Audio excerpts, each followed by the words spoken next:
Blitz up the middle. This one intercepted. Picked off in the flat. It's Lynch. You're better off just rolling it down the field, the 40-yard line, than kicking a line drive to number 15. And here he goes. The quarterback is on the loose.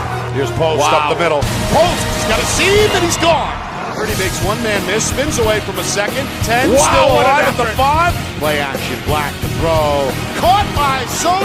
Finley to his left, throws across the body, looking for Peters. He's got him on the run. Meanwhile, handoff. He's gone. Look out to the house. Emmanuel Post. They're going to air it out. Deep down the near sideline. Touchdown! Unbelievable. The holder is Sabani. It's clean. The kick is up. Good. And good.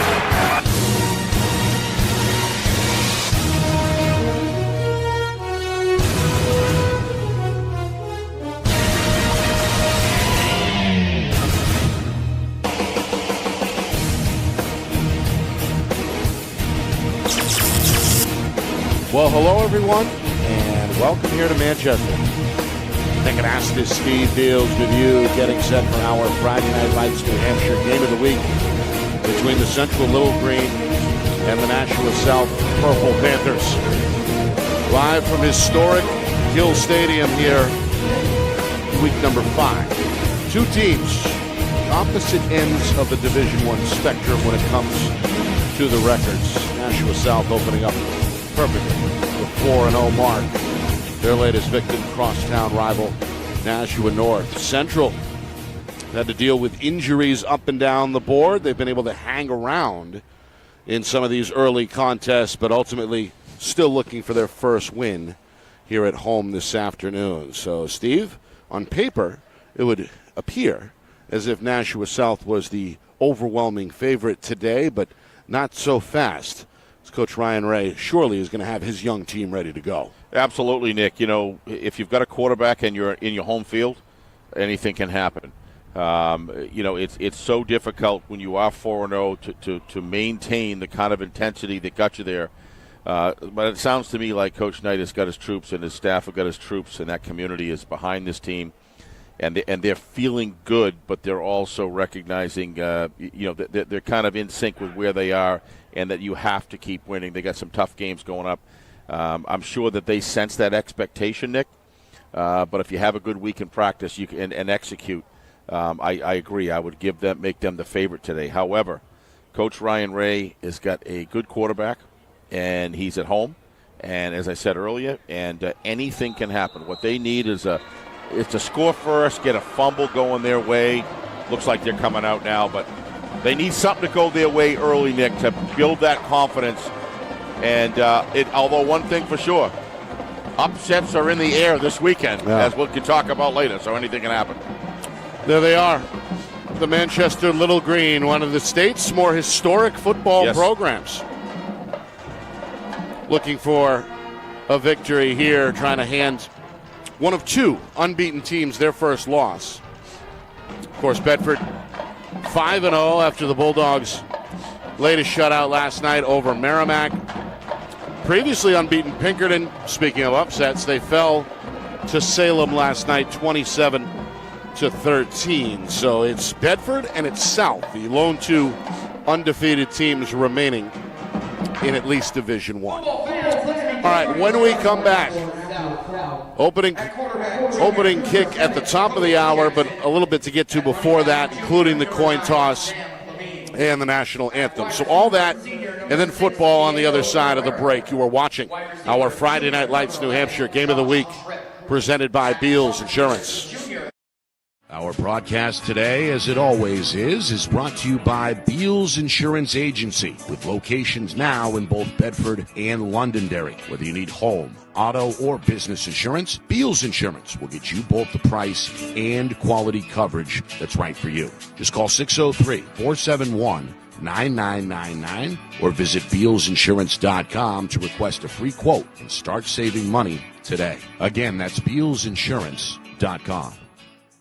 The New Hampshire Tomahawks promote the highest level of club lacrosse competition, not just in the state, but in the country. Looking to get recruited? Director Chris Cameron keeps an open dialogue with the nation's top college lacrosse coaches. Over 400 New Hampshire Tomahawks alumni have played at the college level, including the ACC, Big East, Big Ten, Ivy, NESCAC, NE10, and more. The New Hampshire Tomahawks coaching staff has over 100 coaches, including current high school varsity and college coaches. The Tomahawks offer training for players of all ages, clinics, camps, and leagues, along with spring, summer, and fall elite teams. So play with the best. The New Hampshire Tomahawks, showcase and development for college lacrosse. Visit NewHampshireTomahawks.com and girls.nhtomahawks.com. How can you reach your team's fundraising goals at no risk and no cost? MG Sports offers a variety of products to make your team's fundraiser a success. Their products include discount tickets, cards, and calendar raffles to hundreds of local merchants throughout the New England area. Don't waste another season. Raise more funds than ever before and become another football program in New Hampshire that sets fundraising records every season. MG Sports, fundraising made easy. Visit mgsportsfundraising.com to start raising money for your team today. Colonial Printing is family owned and celebrating 50 years of quality print services for New Hampshire businesses and can help yours as well. Whether it's creative design, digital or offset printing, or banners and signs, with state-of-the-art technology, unlimited industry sources, and the ability to think outside the box, Colonial Printing will help you get your job done. To see their full list of services, promo products, and portfolio, or to request an estimate, visit colonialprintingnh.com. That's colonialprintingnh.com. Central has won the toss and elect to kick off. All right, Start the game. coin toss in the books. Central will kick. Nashua South will receive. And we'll turn our attention to the Manchester Central Marching Band as they get set for a live rendition of the national anthem. As we honor America with the playing of our national anthem by the Little Green Marching Band, led by drum majors Catherine Ten, Taylor Morin, and Nick Valighton. Under the direction of band directors Mr. David Bryan, Mrs. Christy Lake, with percussion instructor Mr. Matthew Redmond, and color guard coach Miss Caitlin Schaefer.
Ladies and gentlemen, NHIAA would like to remind everyone in Well, a attendance fantastic job done there by the Manchester Central Marching Band as they set the tone here for week number 5's matchup between Nashua South and Central.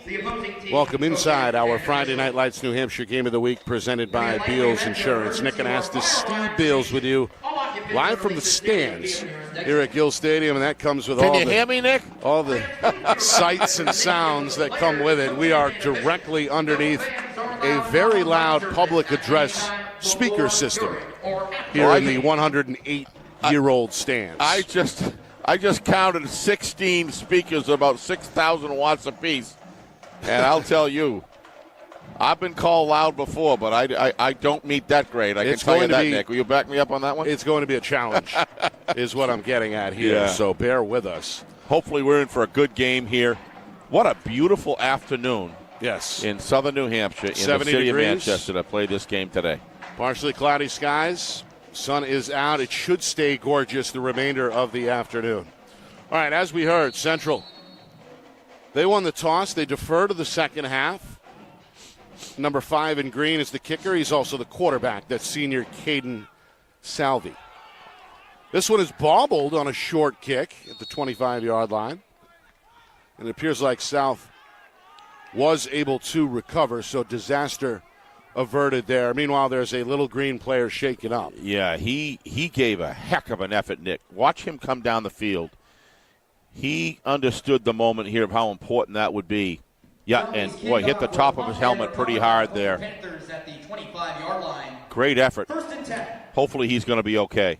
Colin Kachenik able to recover. The player shaken up was senior Remy Content for Central, who has since gotten to his feet and jogged off the field. That's good news. All right, so 1st and 10 for Nashua South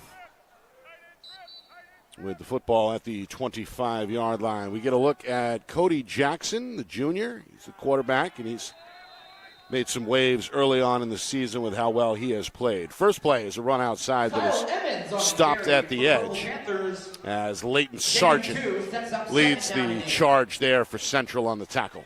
Yeah, that was a nice job coming up, Nick. He read and reacted very well. Meanwhile, to the air it goes, and it's nearly intercepted. Intercepted. Did he hang on? Yes, he did. That's what they needed, yes, Nick, right there. It's Caden Salvi showing you what he can do defensively as he flexes the muscle. Yep. As he goes to lead the team at quarterback coming in. Not a good judgment pass in that, not a good decision. Look at the coverage he had. He had very good inside position. Yeah, 3 men, 3 defenders around the football. Yeah, that's thrown in to a lot of traffic. Good defensive play by Caden. Yeah, I don't want to throw that ball. Salvi able to hang on through the contact to come up with the game's first takeaway. This is what Little Green needed, Nick. 33 seconds in. They'll come out in an I formation on their first play from offense. The handoff is to senior Trevor Wong. Going to bounce it left side and grab some extra yardage. Nice one. Be tackled 2, maybe 3 yards shy of the first down marker. Ushered out of bounds there by Diego Cabrera, the senior. Yeah, nice run. Had some good edge blocking there, so he could pop it outside and then turn it up. So looks almost a 6-yard gain. Yep. Call it 6 for Wong, who was singled out with some praise the other night when we spoke to head coach Ryan Ray. That was a nice conversation. Looked like something out of a California movie right in the back of Coach Ray in his window. He's driving along there. Just shows you the power of 5G today. Yeah. That you can video stream while you're driving. It's just unbelievable. 2nd down and 4. It's Wong. Looks to find a crease in a second effort. Good run. He's going to get a little closer to that first down stick. Still about a yard or so shy. So 3rd down and 1 coming up. Yeah. Good movement of the football. That's what they want. Picks up 3 on the play. Sets up 3rd and short. Wong, one of several two-way starters that have really been thrown into the fire due to the injury bug early on for Central. Yep. Talented young man. You can see that. We saw that in the Jamboree, Nick. He's got a lot of talent, good technical skills. Central going to stick with the eye here on 3rd down and 1. A man goes in motion. Handoff is to Wong. He's going to lower the shoulder. And I believe you're right. He's going to push that pile beyond the first down marker. So Central with the short field now, with their eyes on the red zone here early on, which is 2.5 gone by in this opening quarter. Well, I'm gonna add to my point about if you have a quarterback in your home. How about if you're a quarterback at home and you're also a safety that can intercept the ball with that talent? Right. He's. This is a big turnaround for them. Plus, they're going to get the ball, Nick, in the second half. So, if you come in a little bit as the underdog. This is starting out for the Little Green. If they can somehow get this in the end zone, even 3 points, get on the board, it's going to be a big lift for them. 2 receivers, short side left, and that's the direction that Wong will head. A little stiff arm offered up at the end of the run as he enters inside the 25. They mark him out of bounds at the 24. Well, this South offense and defensive line is a good one, Nick. And right now, Central is doing a great job of blocking off that defensive end and gaining the leverage for the edge on the edge for their for Wong to get outside and turn it up. So Wong already 4 carries for 18 yards. They give it to him again. Edge is demolished left side. Yeah, he's still going to fight inside the 20. And that is very close to a first down at the 19. Offensive line firing off the ball well. The ball carrier again. And they are controlling that left side of the line. I would expect he'll keep doing that. It is enough for a first down. So it's been ground and pound so far, 5 plays into this drive. Nashua South, if you're just joining us, turned the football over on just their second play from scrimmage, an interception thrown by Cody Jackson, picked off by Caden Salvi. I like the way that this drive is going on Central's behalf, Nick. They are moving the ball very methodically. Galvin Courier, the man in motion, looking to follow him around the corner is Wong. He's hit by a wave of white. But he's getting 6 yards every first down, Nick. That one goes for about 4. Wong on the carry again. Gain of 5. Second down and 5. Egan Bennett, one of the seniors in the area defensively. At the 15-yard line. Yep. So Wong continuing to be the bell cow, as he's touched it on every snap so far on the drive. Yep. For Central. I haven't seen one run right of center yet. So they're just going to keep on attacking. That's like Coach Ray. He does that. If something's working, he's going to force you to adjust, which is what you should do. Force you to adjust to your success before you even begin to go someplace else. Courier in motion, back to Wong. Stutter step to his right, wrapped up in the hole after a gain of about 2. Tackle by Nashua South's co-captain, Kevin Ndubuisi, who played well the lone time we saw Nashua South. That was a win back in week 2 against Keene. Yep, and a decisive win, really. We saw what everybody else was saying earlier. We got a chance to witness the strength of their team, and I thought Tom King did a great job the other night, really articulating where South is and why they're where they are with some of the players they have. And but right now, Central doing a good job. It's a key 3rd and 4. Nice tackle. Oh, he broke it. Yeah, he broke it, staying alive and pushing that pile. This will be an interesting decision. Yeah, they're about a yard, a good solid yard shy. That was the fullback, by the way, on his first carry, Remy Content. Well, he had him right at the line, and then all of a sudden he just kept on moving his legs and driving.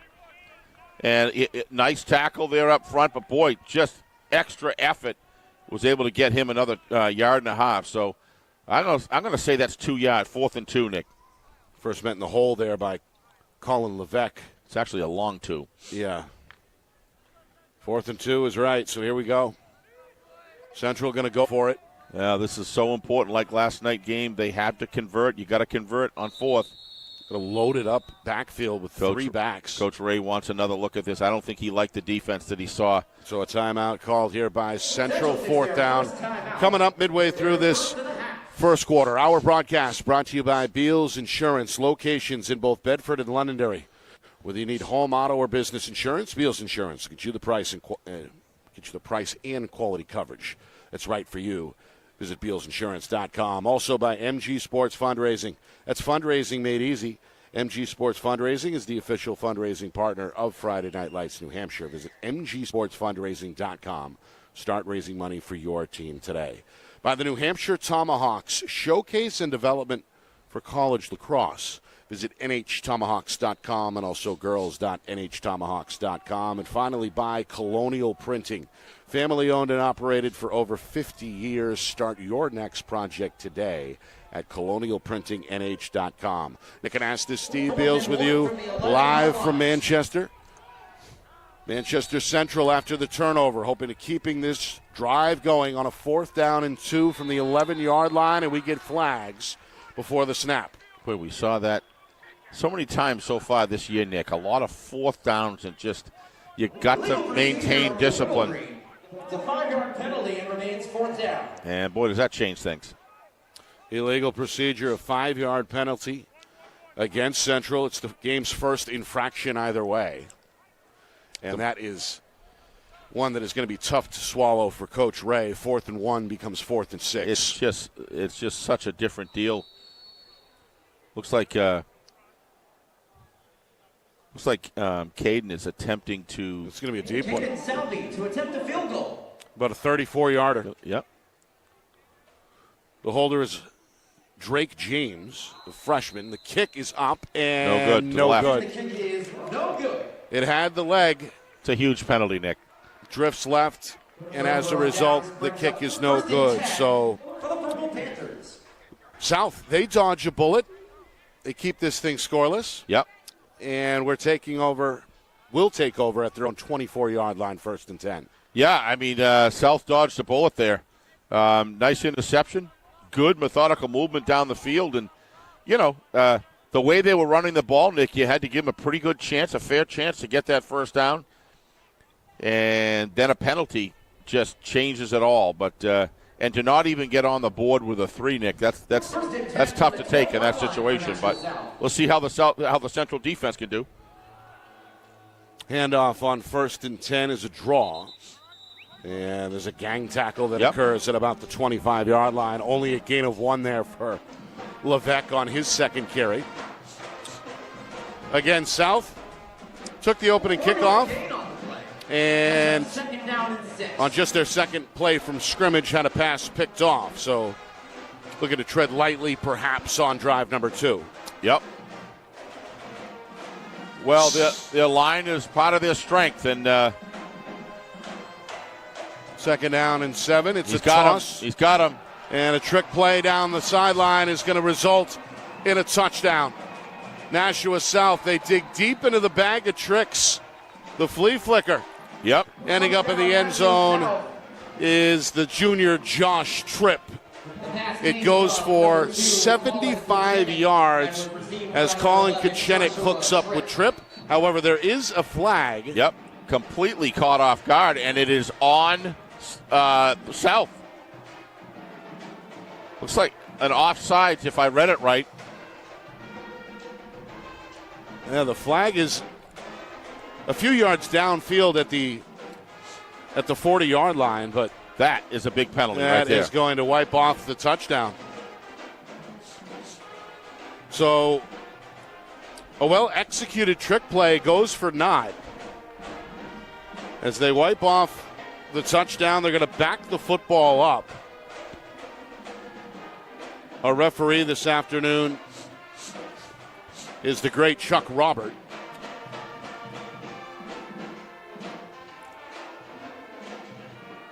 Yep. That is a big penalty.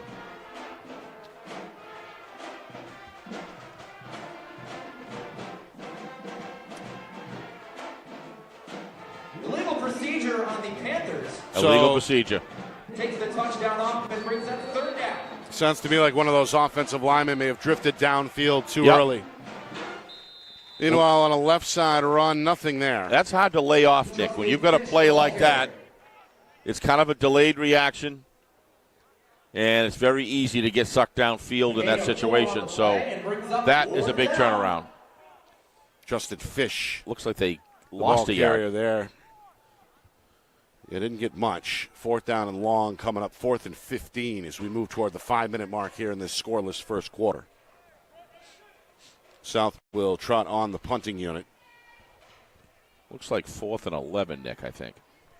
Yeah, you're right. Am I wrong on that? 4th and 11 after the 4-yard carry from Still Fish. a long ways. Preston Boyce is the punter for Nashua South. 2 return men stand at the central 45-yard line for the Little Green. Boyce with a waist-high snap, a step to that his got right. touched. That got nicked. May have been tipped. It's going to roll across midfield anyway. And they get some yardage out of it just the same. Yeah, wow. friendly roll there for the Purple Panthers all the way down to the 31-yard line. So, Preston Boyce is punted. the Central down. defense has set the Let's see. tone here early. I think that was tipped. For the Little Green. As we get another look at that, it Yeah, it did change direction. may have been nicked. Not by much, but just enough to kind of cut it down a little. So the penalty wipes off the touchdown. Central ultimately forces a punt. Yep. And now we will see their offense for the second time take over at their own 31-yard line. They were able to move the football on that first drive, but missed on a 34-yard field goal attempt. Other than that penalty, that was a well-executed play overall. Right. Good timing on the call. But Had all for the naught. defensive backs up. Sorry, Nick. All right, Wong was the bell cow running back on that opening drive. They're going to try him to the right side on first down. And he's not going to carve out much. Only a yard. Stopped by one of the big men up front, Trevor Stevens. A gain of 1 on the play. Sets up 2nd down and 9. Already 8 carries for Wong in this opening quarter. Yep. Well, we got a 4-man front for Nashua South. We spoke with Coach Knight back on Thursday night. Praised that group, praised the defense, really praised the team as a whole for getting into the weight room, bulking up and getting bigger. A lot of these players are returning starters from the last couple of seasons. Meanwhile, now we have a timeout by Coach Knight, so each team has now used 1 apiece. Well, we were in Londonderry last night.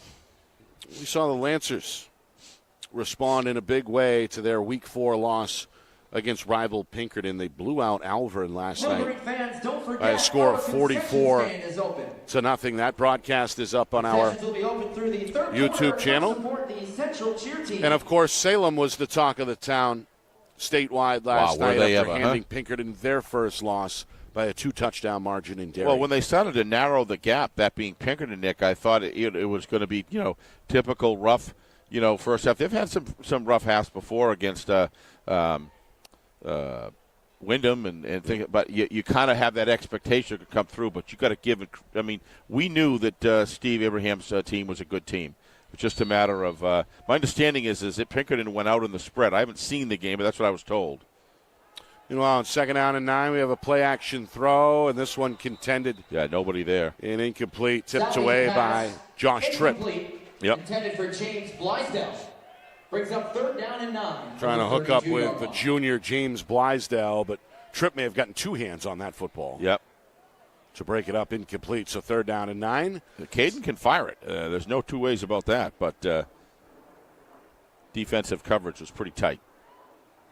Saw Salvi make the throw on the run off the back foot. He's a 3-year starter and always seems to be the first player that Coach Ray refers to. He leans on him a lot. Yep. Of course, he's involved in all 3 phases heavily here with Central. Yeah, it was interesting listening to Coach Ray on our Gridiron program on Thursday night talking about that, about where his team is. And, they've had some close opportunities by half, but things have just kind of slipped away. So a win here would be huge for them. 3rd down and 9, trying to set up a screen, but that one hits the turf. Yep. And it's incomplete. Owen Taylor Jelinas falls incomplete. Well, junior Owen Taylor Jelinas the target there, so a 4th down after a 3 and out. If they're going to punt it here, Nick, they are going to have, I believe, the wind in their back. Now it's kind of shifting around a little bit. That flag is there. Now it looks like it's at their back. Yeah, we've got a noteworthy gust here. Yeah, we do. 11 miles an hour that just picked up. Meanwhile, Content is the punter, and he gets it off just in time from his own 20. It's straight down the middle and handled now on the fly by South's Kyle Emmons. The senior looks for some room along the sideline, turns on the gas, and ends up at the Central 32-yard line. So a great return there by Emmons. Sets up a short field for the Purple Panthers' 3rd drive of the first quarter. Yeah, good acceleration, Nick. Once he decided to plant his foot and go, he went full speed. He's got some wheels on him. Up to the 32-yard line, 1st and down. Correction. Nice cut inside. For Nashua South. So finally stopped by Central's Wyatt Fogier. 1st and 10, outside run. It's Levesque. Turns the corner and grabs about 3, maybe 4 yards down to the 26-yard line. Colin Levesque, the ball carrier for the Purple Call it the Panthers. 27 Gain of 6, and a gain of 5. Content in there on the stop for Central. They get right to the line. They run it to the other side on 2nd down and not going to get there. Kyle Emmons on the carry for Nashua. Kyle Emmons does cross inside the 25. For the Little Green. Tackle by Fogier at the 24-yard line, so it looks like 3rd and 2 on the way.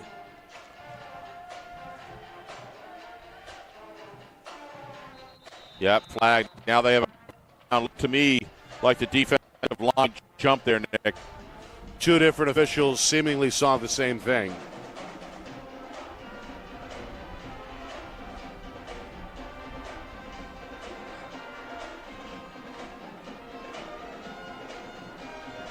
It's against Central. Encroachment on Central. Result of the play is a first down for Nashua South. So the encroachment penalty, the second penalty of the day against the Little Green. 1st and 10. Handoff up the middle. First carry for Sam Levine, the junior. He's going to lower that shoulder and push the pile down to the 16-yard line after a gain of 4. Yep.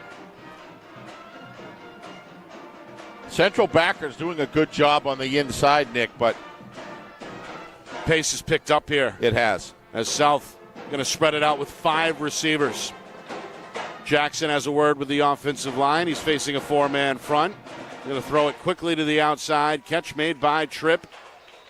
He's hit pretty hard at the 10-yard line. Tackled inbounds about a yard shy of the first down. Well, we heard Tom King talking to us the other night about Tripp. He is a factor, Nick, in a great frame. Got the height, got the a large radius to throw to. Another whistle. This may be illegal substitution, possibly. I don't know, or is it a timeout? I think it's a timeout. Okay, timeout. Or is there? No, there is a flag. Yeah, I saw a flag. You're right. But I'm wondering if a timeout was called in time. I didn't see the flag until just now. It's at the 15-yard line. Coach Ray walking out onto the field. And talking it over. Coach Ray does not look happy. No.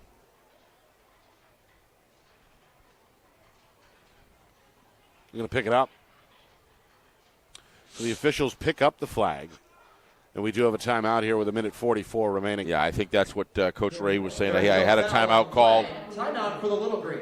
Yep. Second and a half. He had it in time. Central going to use their second timeout to avoid the penalty. They were left with 1 remaining. 3rd and 1 coming up from the 17. South trying to get on the board first. And they're going to keep the spread out there. One back is now behind Jackson in the pistol. Jackson turns to his right, fakes the handoff, now pitches to the sideline, and taking it the rest of the way is Tripp into the end zone. No flags this time as Tripp celebrates with his teammates. A great run option execution there. Tripp able to finish the deal, and it's 6-0 Nashua South. Yeah, I like the play call, Nick. Every time they get outside, they seem to get yardage. And, boy, when you've got a physique and a strength size mismatch like that, Nick, you got to utilize it, and that's exactly what they're doing with Tripp. Meanwhile, a little trick 2-point conversion, intercepted in the end zone. Not going to happen. Salvi gets his hand on the football again to deny the 2-point try, so it stays 6-0 after the 17-yard touchdown from Tripp. Overall, I mean, they had to work for it, Nick. Not bad defense at all by Central. They did have to work for it to get it down the field, but I like some of the offensive play calling by South, Nick, and getting it to their guys that in the open. If they can get them open, they can do a lot of damage. So what Central's got to do here is they have to answer. I said at the beginning of the game, thought it was really important for them to score first. But they have an opportunity to make that up right now, and they had a real good opportunity earlier on that. But that penalty, that false start penalty, or I believe it was, or was it illegal procedure, really cost them dearly there. South with a 6-0 lead. If you're just joining us, Central got the start they were hoping for. They forced a turnover on just the second play from scrimmage. Caden Salvi intercepted a Cody Jackson pass. To kick this away for Nashua South. Got themselves into field goal range, into the red zone. Had to settle for the kick try, but missed from 34 yards out. A couple of drives later, South, after a good punt return, take advantage of a short field with a 17-yard touchdown run officially there by Tripp. Meanwhile, the ensuing kickoff return by the freshman Drake Jamies. And a pretty good return by the youngster out to the 35-yard line. So Central ready to go. Little Green, the tough schedule out of the gate. Had to take on a good Alvern team in the opener. Yep. Another 3-win team in Concord in week number 2. Crimson won last night over. And then a road game against Winnicott where they hung around. That was a 1-score difference in the end before losing last week to Salem. Meanwhile, out of a cannon goes Trevor Wong. He's across midfield before he's finally taken down at the south 45-yard line. A 20-yard burst there for the senior. I like the way Trevor gets through the line, Nick. Look at this. Had a nice block, nice sidestep there, and he just goes north-south. I don't have a lot of patience for east-west runners, Nick, but Wong is not one of those guys. Got a great sidestep. Nice job by the offensive line there, and that does change the field possession. They're inside, as you said, South Territory. They just got to be able to finish if they get down inside the red zone, really important that they finish it here. They're going to be able to stay in this game. That 20-yard run, the longest from scrimmage so far for Central. This time, new ball carrier. It's Egan Bennett, the senior, trying to follow the left guard down to the 40-yard line. I think that was Wong. Was it Wong? Yeah, that was. I believe so. Let's check it on the replay. I'm pretty sure that was number 10 carrying the ball. Ball carrier again. Yep. Tackled by Joshua Tripp on a 6-yard gain to bring up 7. But give the offensive line. Look at the nice hole they open up for him. He's able to get into the defensive backfield and give him that opportunity, Nick. He's going to cause some damage the way he, as I said, moves the legs, really drives the legs. Not afraid to lower his shoulder, and before that, he knows how to find the seam. So, like the way that combination is working so far. Offensive line so far doing a good job. Wong could have gotten a couple more. Just got to stay away from him, But for the penalties. shoestring tackle of Bruno Goncalves. Yes. Meanwhile, a flag thrown by the back judge. I wonder what that is. It's Jeff Isabel back there, who's an experienced referee in his own right. Meanwhile, Coach Ray not happy. No. Central's personnel not quite where it should have been there. Illegal procedure is the call. Another 5-yard penalty assessed to Central. That's their third. Yep. Remains second down. It leaves us with 22 seconds remaining here in this opening quarter with the football again at the south 45-yard line. Yeah, every time they get a drive going, Nick, so far, these penalties are just setting them back and just make the uphill slope steeper to try to get a first down. So going to have to get through those penalties if they have any chance of being able to hang with the had a big pre-snap penalty at the end of their first drive. 4th and 1 became 4th and 6. And then a missed field goal. Here's Wong left side again. That's a great run right there. Going to follow that lead block down inside the 40-yard line, close to the first down marker. Really like the way that he protects the football, Nick, as he goes through into the secondary. Does a great job cradling it. Good, both arms on it. 10 points of pressure. That'll bring us to the end of the first quarter. I'm having a hard time, Nick. I'm doing my best to broadcast. But very loud here in the stands for sure. All right, when we come back, so loud. Second quarter. Central on the march. They trail 6-0. You are watching our Friday Night Lights New Hampshire Game of the Week, presented by Insurance.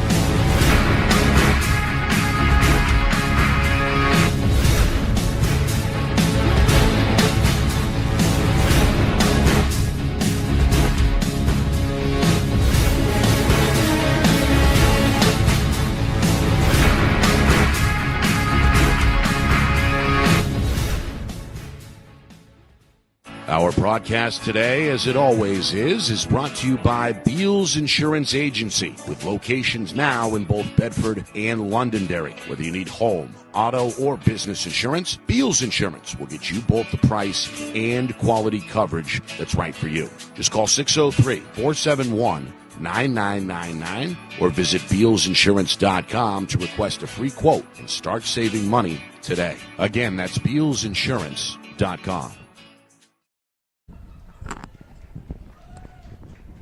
Well, it's 6-0 South after 1 here in Manchester. Nick Anastas, Steve Beals with you from Gill Stadium. Manchester Central on the march as we begin this second quarter. Little Green with the football at the Purple Panther 36-yard line. Handoff to Trevor Wong. He's been the man so far. Yes, he has. He gets his number called again. Going to stumble forward. Ball carrier for Central. Well, I don't know about the 32-yard line to set up a second down and 8. South had the one takeaway from that first quarter, an interception on South's opening drive, but Central's drive was stalled after they entered the red zone. Missed a field goal. South, a couple of drives later at the tail end of that quarter, after having a touchdown call back, had one that counted. Josh Tripp with a 17-yard touchdown run. That's the only score so far, 6-0 South. Purple Panthers coming into this one unbeaten, one of 2 Division I teams still undefeated. Handoff left side is for Wong, and he's finding some space. He's a workhorse, I'll tell you. On that side of the line. Yes, he is. He's down inside the 30, and that's going to be 3rd and manageable here, coming up 3rd and 2. One of the things I noticed, Nick, is the defensive backs for South are really starting to step up. Linebackers are stepping inside and up to stop that Wong attack. This would probably, I think, be a good time for play-action pass, because what you're looking for is that for all either 9 to 11 players coming up, and that just leaves deep outside routes wide open. I've been watching the safeties here, and they're coming right up. You could do a play-action pass here, and I think you might be able to get some open. I've only seen one pass attempt from Central so far. They'll stick with the ground game on 3rd and 2. He's got it. Changing direction. A wise decision there for Wong as he moves the sticks. He's down to the 22. Coach Ray feeling very good about his running game right now. And let's give the left side of that line, all of the line really, but specifically the center left of that offensive line of the Little Green, Nick. They're doing a terrific job. All you got to do is get this young man a quick little opening, and that's exactly what they did here. Nice kick-out block right there. I didn't get the number, but nice job. But you got to finish here, Nick. It's so important. We've got ourselves a game if they can get in the end zone. Yeah, the nose of the football is just outside the 20-yard line as Central looks to make their second trip into the red zone here in the first half. Yes. I formation. Wong is the tail. Salvi with a long count, and here's the rollout. He's got him. Going to throw off the back foot towards the end zone. It is caught, and there's the touchdown. Play-action pass. Owen Taylor-Gelinas gets underneath it. The junior got the step.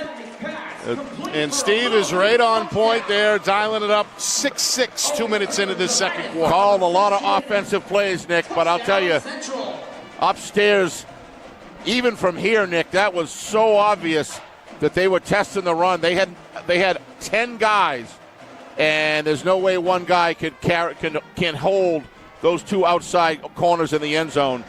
Caden actually threw that ball a little late, to be honest with you. He was wide open, but nevertheless, he threw a beautiful pass, and they're on the board.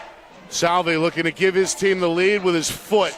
The right-footed kicker is true, as that kick splits the uprights. 7-6 Central.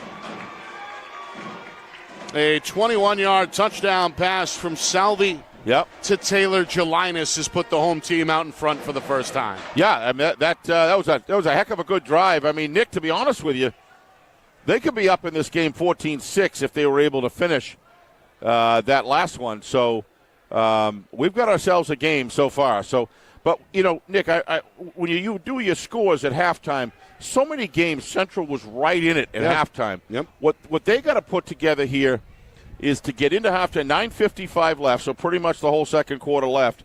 But if they can go into this game, you know, tied or up a little bit, what they really got to do is test themselves when they come out to play 4 full quarters of football. Because what I see right there is an offensive line that can get the job done. This is no this defensive line of South is a very good defensive line, Nick, and Central's been able to move the ball very well, and really impressed with Wong. He's a good runner. Speaking of that offensive line, a couple injuries to the starters. Yep. Coach Reyes had to plug a couple of freshmen in this week up front. Yes. Obviously, they've been able to perform. Yeah, I mean, it must again. We're starting to.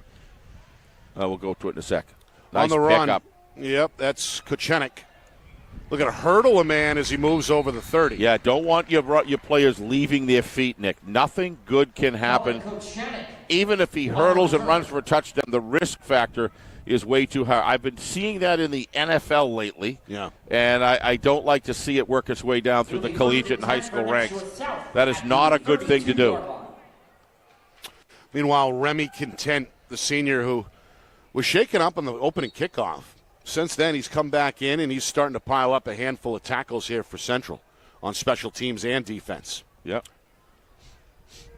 So South playing from behind for the first time. They're going to keep it with the quarterback. Jackson's got a first down. He's going to dance along the sideline and cross midfield in the end down to the Central 49-yard line. That's a run of 19. Well, he's impressed me. One of the nice things, able to watch a lot of their games on TV, Nick, and obviously plus the Keene one that we were at, and really impressed with this young man. I mean, you could tell Tom was pretty high on him the other day. He's kind of got the inside football slant, if you will, on those Nashua teams, and he's smart quarterback. They got some athletes in this South team. No two ways about it. Timeout Nashua South. Each team now left with one timeout remaining. Reminder, Friday Night Lights New Hampshire on YouTube. Like and subscribe. Our channel is FNLNH Media. Of course, we have 3 weekly live broadcasts beginning Thursday night with our preview show, FNLNH Gridiron. Live every Thursday at 6 o'clock. And then, of course, the doubleheader comes your way over the weekend, typically Friday night, Saturday afternoon. That's how we like to roll. Well, so like and subscribe if you have not done so already. Absolutely subscribe. We don't bother you with a bunch of junk. All our director, Ben Beals, does is just send out live notifications of when we're going live, and that is it. Jackson going to air it out of the timeout. And we've got some contact to the penalty marker. What could be defensive pass interference. I don't know who that official is that made that call, Nick, but boy, I really admire good officiating, and you saw it right there. He was exactly where he was supposed to be, running back along with the players on a good angle to see the contact that was going on. And look at that. You can see he had his arm. He's right in position, Nick, right to the right of the screen there. What a terrific job. By the way, that's so proud of these guys. As we mentioned earlier, the back judge today is Jeff Isabel. He's typically the referee. Yeah, who was that official on the far end? Do you know? That was Jeff Isabel. Oh, that was Jeff. Yeah. Okay, I can't see it so our far referee away today is Chuck Robert, and Jeff Isabel part of this 5-man crew at least for today. They got a good crew here today. Yeah. They're doing a good job. Really good.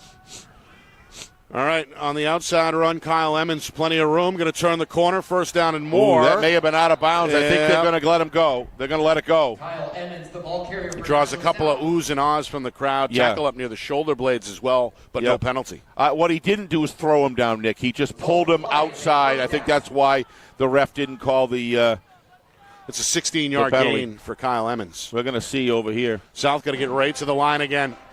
Jackson in the gun. Hand off to Fish. Fish looking to turn the corner. A little shimmy shake, and he spun down. That's Cody England, the junior, waiting for him on the edge. Yeah, that's a nice drive here by South, Nick. But I want to tell you, I can see the effort that Central defense is putting in, Nick. They feel good about what their offense got them, and they're really, really working hard here. But South, at the same time, though, doing a great job moving the ball downfield with their many assets. They fake to Emmons. Jackson goes up the middle, makes a move at the second level, and he's into the end zone for an 18-yard touchdown run. Yeah, simple, but I love the play, Nick. Fake that jet motion here and watch the middle open up. It's up to him whether or not he wants to hand that ball off and off, and he just did a great job recognizing, seeing it. He's got the jet motion, fakes it. Everything opened right up. He had a gaping hole through the middle. And, boy, what a nice break left. So South comes up with the touchdown answer. Yep. A little over a minute after falling behind.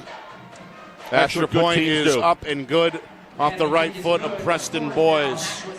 That was an impressive 13-7 South. I'm sorry, Nick. I can't tell if you're talking or not. Sure. I feel like we're together, but we're way apart when it comes to... Very loud here with the public address. Yeah, I don't mind the band. The band's fine, but the public addresses. I don't think I've ever been to a place where the public address is that loud. No. I've never. This is a challenge for us. Bear with us. Please. So, nice. To my point earlier, nice drive down the field. You know, I talked a couple times about Tom the other night, Tom King, that is, on our program, and he's right. They've got 4 key assets here in Fish, Evans. Who am I missing there? The 2 others. There's a lot of them. Yeah, certainly a committee approach out of the backfield with several players getting a touch on that drive. Meanwhile, this one goes over the head of return man Liam King. Takes a bounce into the end zone. And it's a touchback, so the ball will be brought out to the 20. Yep. 3.5 gone by, second quarter. South. You go down the field very quickly on that previous drive. Of course, it was aided by a 15-yard pass interference penalty, capped off by an 18-yard touchdown run by the junior quarterback, Cody Jackson. So now Caden Salvi. That was quite a kick, by the way. Lead the offense out and outkick the coverage. Salvi has only thrown 2 passes, one of them a touchdown. As we saw at the end of Central's previous drive, a 21-yard hookup to Owen Taylor-Gelinas. Well, let's see if they can put together another drive. South did a great job last possession. Handoff is to Wong, and he swarmed.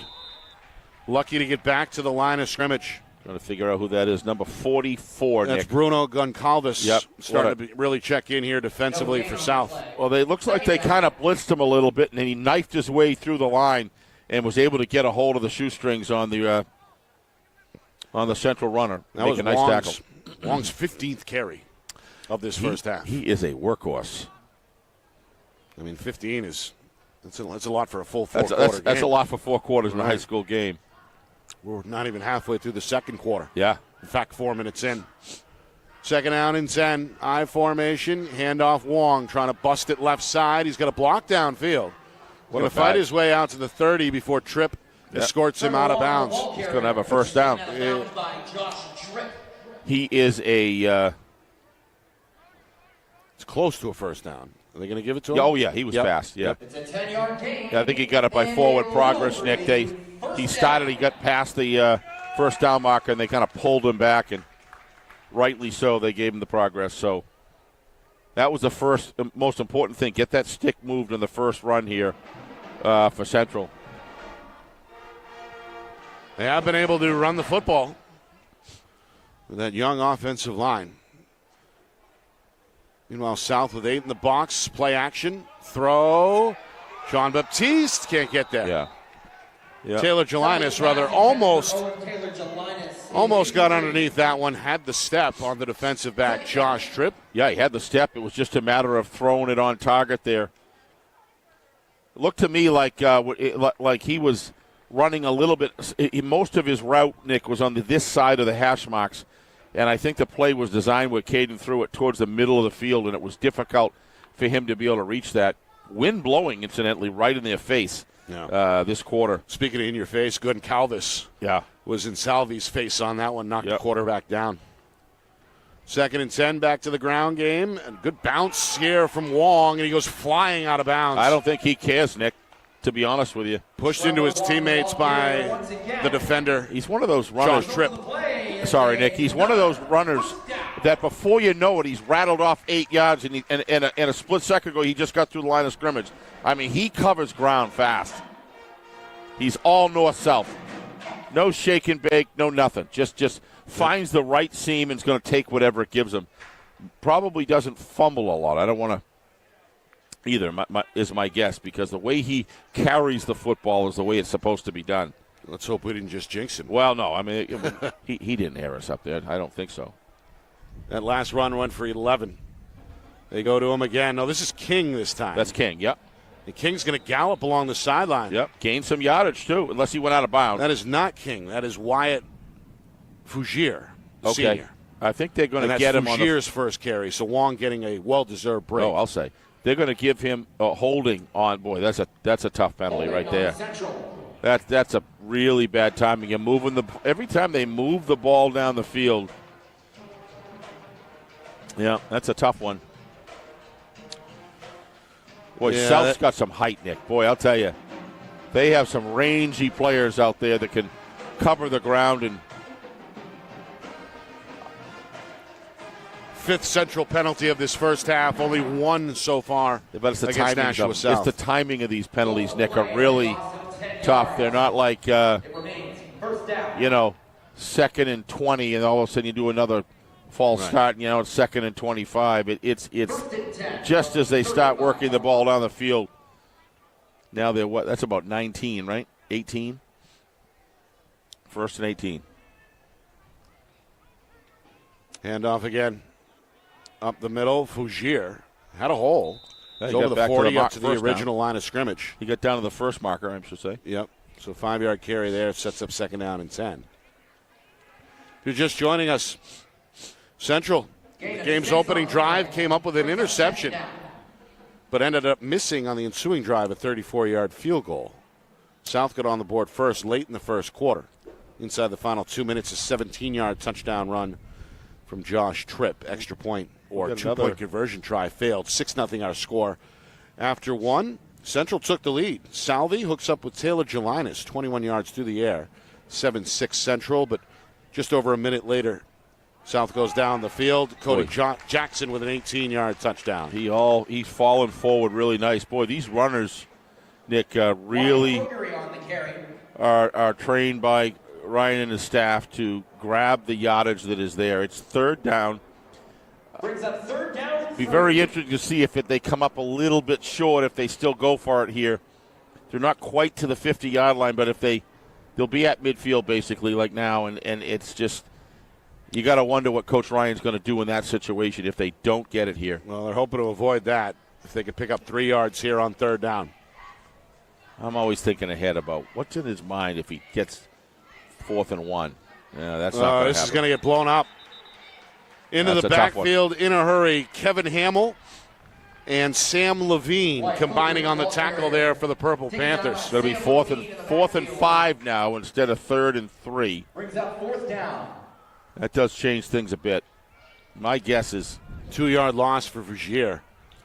And now Central will elect to punt the football on 4th and 6. Not the time to pull the trigger at this point. You're going to have a very good chance if your defense can handle it, the offense here, to get the ball back and, if nothing else, put South deep in their territory if you can pull off a good punt. But the wind is in their face, and it's been all second quarter, Nick. And, boy, it's a little more gusty than I thought it was going to be. I don't know if this is picked up a little bit since kickoff. If this is the very outside of Hurricane Helene hitting us, some of the turbulence or not, but pretty strong gusts. Here's the punt. And a pretty good one, a pooch from Content. It's going to get even better. It's going to roll for Central along the sideline before it's down at the South 25-yard line. Yep. So the Purple Panthers playing with a 6-point lead, going to take over here. At the 25-yard line. At their own 25. For the Purple Panthers. 4.5 minutes to work with. Each team with one timeout remaining. And, of course, Central is slated to receive the opening kickoff to begin the second half. So something for the longtime head coach Scott Knight to think about here with 4:35 to go. Yep. Jackson going to put Emmons in motion, hand him the football. Emmons turns the corner and gets hit at the 30 and dropped right there. There again is Content spearheading the defensive effort for Central and limiting Emmons to a gain of just 4 yards, 2nd and 6. Yeah, nice job there. Good fill by these linebacker core of Central, Nick. But up-tempo offense. Another quick snap, another handoff. It's Sam Levine. Second effort is going to get him a first down. He's across the 35 to the 36. Stopped there again by guess who? Remy Content for Central. So Levine gets 6. South has a first down. Nice little counter there. And they're right back to the line of scrimmage with a 4-receiver set here. Levine will stay in the backfield with Jackson. 2 receivers each side. Central will blitz off the edge. Blitz is picked up. Jackson airs it out down the sideline and incomplete. Very well defended right there. Too strong, intended for Diego Cabrera. Was able to run right with him. Good legs there on the defensive back and do the right thing. Had the arm bar out with turning back. Brings up 2nd and 10. Nice job. That's Gavin Courier, the senior, the man in coverage for Central. I think the wind made that ball sail a little bit, Nick.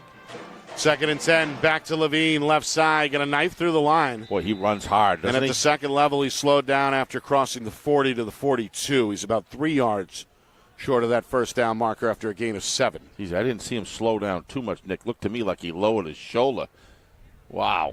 He's a load. Yeah, rugged guy. Here's a flag. Most Another likely. pre-snap penalty. Let's see. Penalty marker on the field. That'll stop the second quarter clock with 3:34 to go. Is it?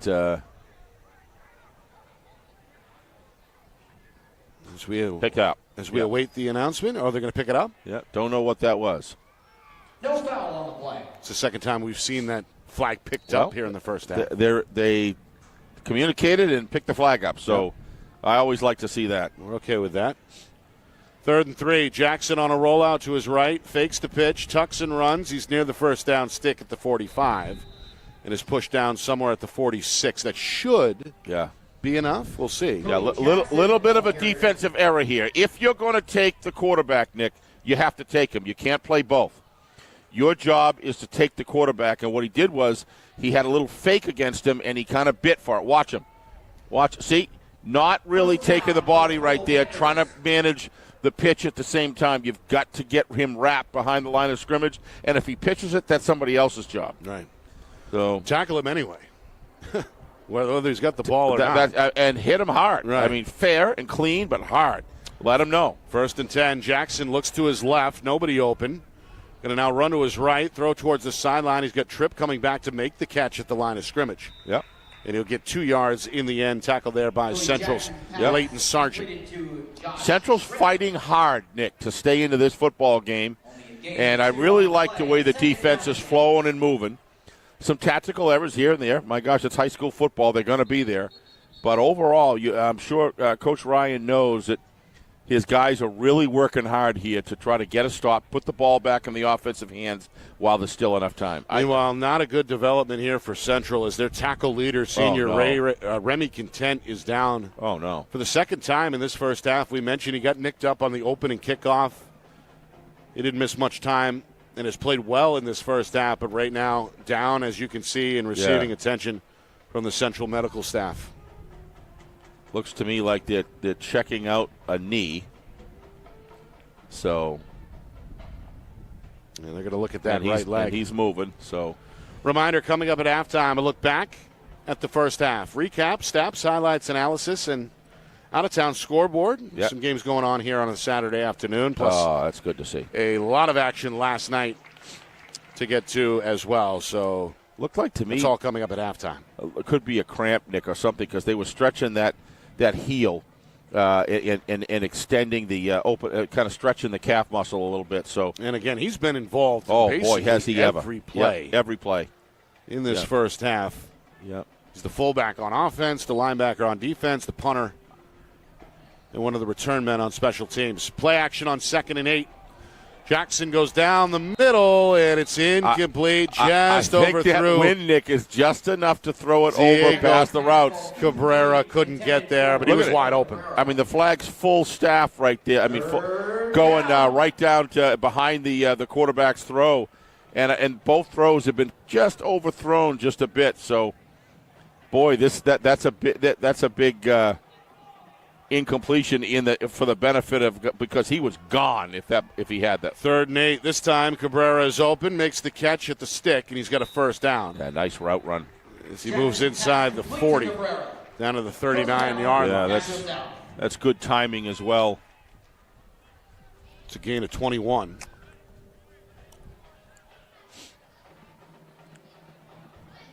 And again, South playing up-tempo, going to get right to the line of scrimmage. As the clock ticks down towards 2 minutes. Emmons on a stretch run. Gets upended. Nice tackle. At the line of scrimmage. Number 19. That's out of the secondary, Gavin Courier. What a great tackle. Watch this, folks. You want to see a guy fearlessly come up. This is why I think Ryan's quite proud of his guys. Watch that tackle. What a great job. Yep. Wow. They came to play today, and that's what Coach Ray wants. Wants his guys to give it his all, give it their all. The quarterback going to turn the corner. He's got a first down. Jackson with a burst of speed along the sideline is into the end zone for his second touchdown of the afternoon. It's a 40-yard splash play. Good-looking player. And South going to extend the lead now to 19-7. Yeah, you can see he's got a lot of tools in the tool bag, Nick. I like the play call, too, because every time that they seem to go left, sometimes they get something, but it's been foiled pretty good. But in this situation, see, you overran it. You've got to go in it. That's just a form tackle miss right there. No, you have to keep your eye on his hips. You tackle him through his hips, Nick, not looking at his head and shoulders. They're going to fake you out every single time. Preston Boyce on for the extra point try, and that is good. He's 2 for 2. Yep. And the extra point is good. And now 14 unanswered points. 20, pushes the South lead to 20-7. Just inside of 2 minutes to go in this first half. Yep. They have some weapons, Nick. Even when things go bad on a couple plays, or they get a penalty, or they get tackled, behind the line of scrimmage, the assets that they have are so good. To Tom's point earlier on Thursday night, that these guys, they can just destroy you in one play. And that's pretty much what's been going on here. Matter of fact, they were fortunate with those two passes that there wasn't a pretty severe wind behind them, because those were both passes that they were caught. They were pretty well gone into the end zone. Well, the last two South touchdown drives have been speedily put together. Absolutely. As that one, less than 3 minutes. Yep. The touchdown before, yep, a little over 1 minute. Meanwhile, kick return pretty well near midfield. Jamie's on the kick return. It's the freshman Jamie's showing off the speed for Central. Yep. Taken out of bounds at the 40-yard line. A good Seen return. A couple of scouts here today. More than one scouting these teams. Most Division I teams in action last night, so a lot of head coaches. Exeter's got a game today, right, against Spalding. Exeter and Spalding are in action, yes. What do we got in Division II, Nick? You're going to be... We'll get to the scoreboard here coming up at halftime, and plus go over some of those scores last night. Oh, yeah. Across all divisions. That's coming up, plus the stats highlights from the first half here in Manchester. Still a minute 46 to go until the break. Central trying to add some points. They can double dick because they're getting the ball back to begin the second half. They try a screen here to the outside, and Liam King is wrapped up immediately as the plot was foiled there by the defensive back, senior Nathan Case. Good job by South, Nick, there to defend that play. Actually had two defenders on him. Gain of 2 for King on his first catch. Usually you want to have a couple of receivers, Nick, stretch the field a little bit, which opens that up. But I didn't see anybody really downfield in that play, so I don't know if what was going on there. But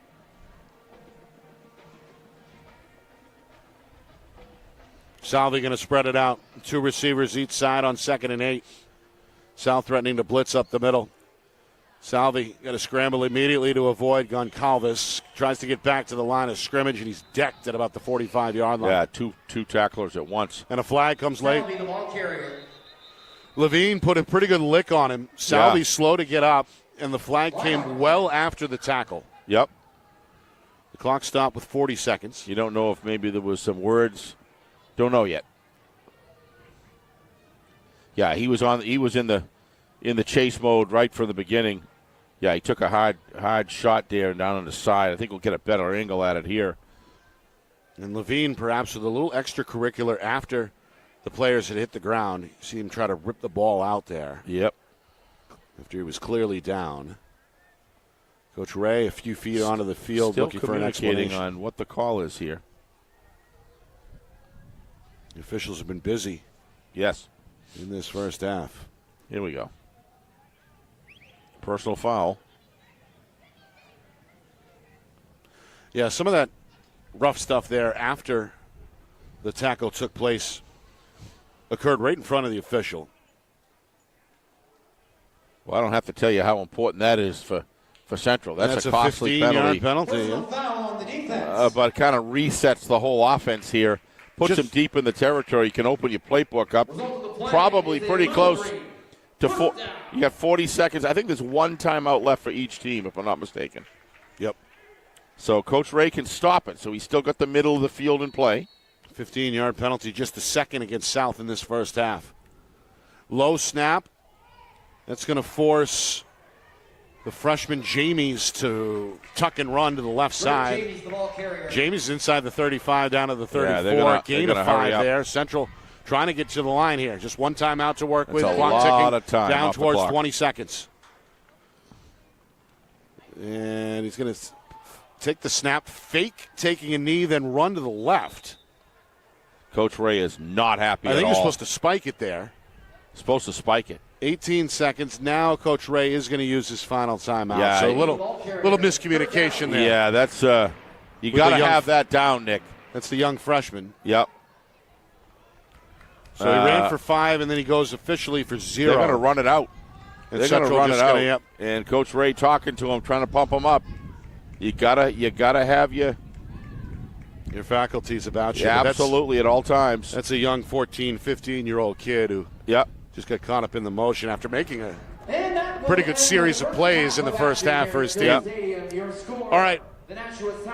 Central hanging around. That's been the story of the season, but on the wrong side of a 20-7 halftime score. South trying to stay unbeaten. They'll take it.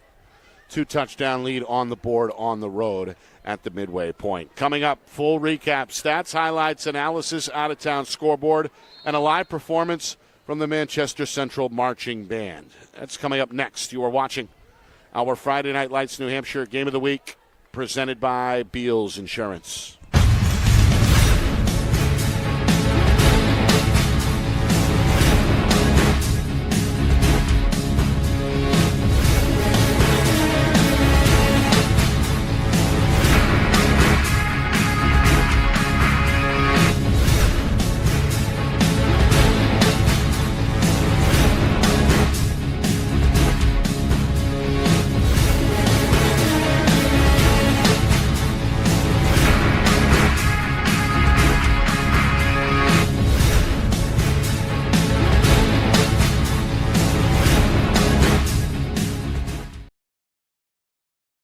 Our broadcast today, as it always is brought to you by Beals Insurance Agency, with locations now in both Bedford and Londonderry. Whether you need home, auto, or business insurance, Beals Insurance will get you both the price and quality coverage that's right for you. Just call 603-471-9999 or visit BealsInsurance.com to request a free quote and start saving money today. Again, that's BealsInsurance.com.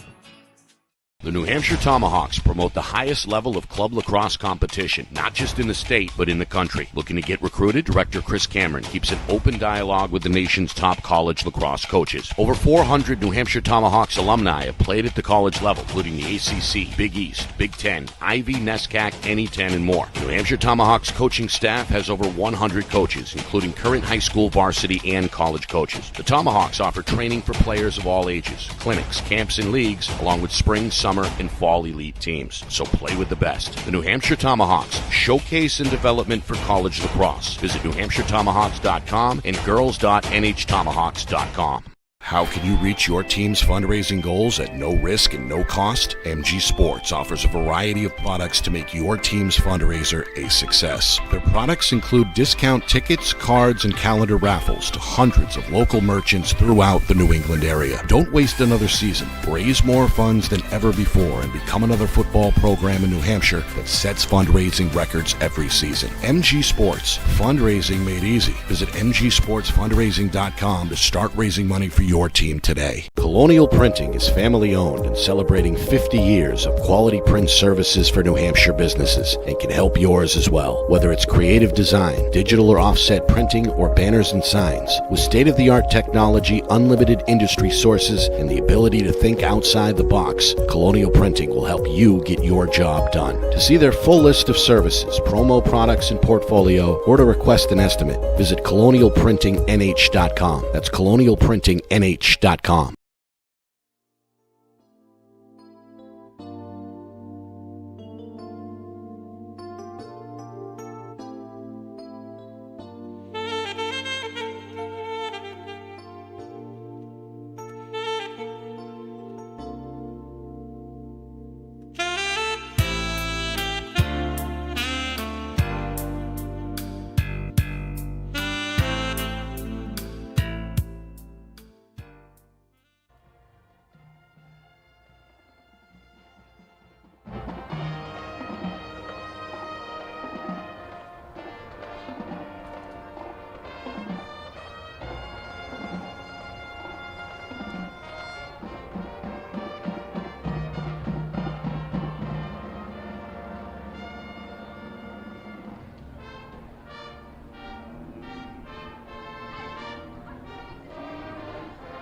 Manchester High School Central Little Green Marching Band.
Fans, let's take a look at some scores around New Hampshire Division I football.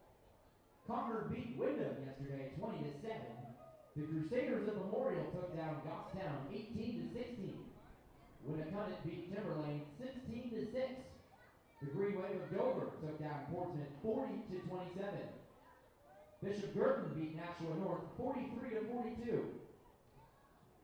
The Lancers took down Alburn 44-0. Salem upset Pinkerton 27-13. And the Bedford Bulldogs took down Merrimack 47-0.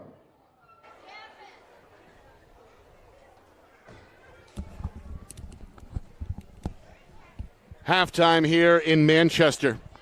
Nashua South leading Manchester Central by a score of 20-7 here at historic Gill Stadium. Nick Anastas, Steve Beals with you in our Friday Night Lights New Hampshire Game of the Week, presented by Beals Insurance. Central looking for their first win of the season. Nashua South hoping to stay undefeated.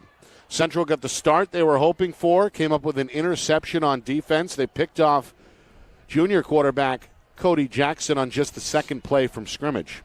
Set themselves up with a short field, but ultimately had to settle with a field goal try they missed from 34 yards out, and the game remained scoreless.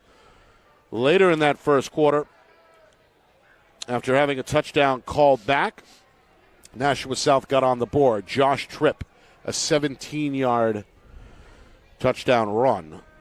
2-point try failed. 6-0 was our score in favor of Nashua South after the first quarter. Central on the board. They got a 21-yard touchdown pass through the air from Caden Salvi to Owen Taylor Gelinas. Extra point try was good. Central held a very brief 7-6 advantage. I say brief because just over a minute later, Cody Jackson led the troops down the field, capped off the drive himself with an 18-yard touchdown run. And inside the final 2 minutes of the first half, we hear from Jackson again. Longest play from scrimmage for South, a 40-yard touchdown run for the junior. And that's where we are, 20-7. Manchester Central set to receive the third quarter kick. Yeah, missed opportunities for Central.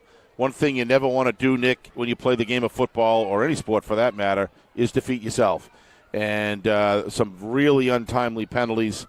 A offensive drive that might have been able to give them an opportunity to kick a field goal or at least take one shot at the end zone was foiled. Obviously was kind of representative of how Central had so many great moments in that half where they really moved the ball effectively. The offensive line, I thought, was doing a terrific job. But penalties on 4th and 1. Now it's 4th and 6. You got to punch it away. This game was always about time of possession. If the Little Green were going to be able to be victorious in the first half. Again, we have a second half to play. Right. Talking just the first half. They were going to win that.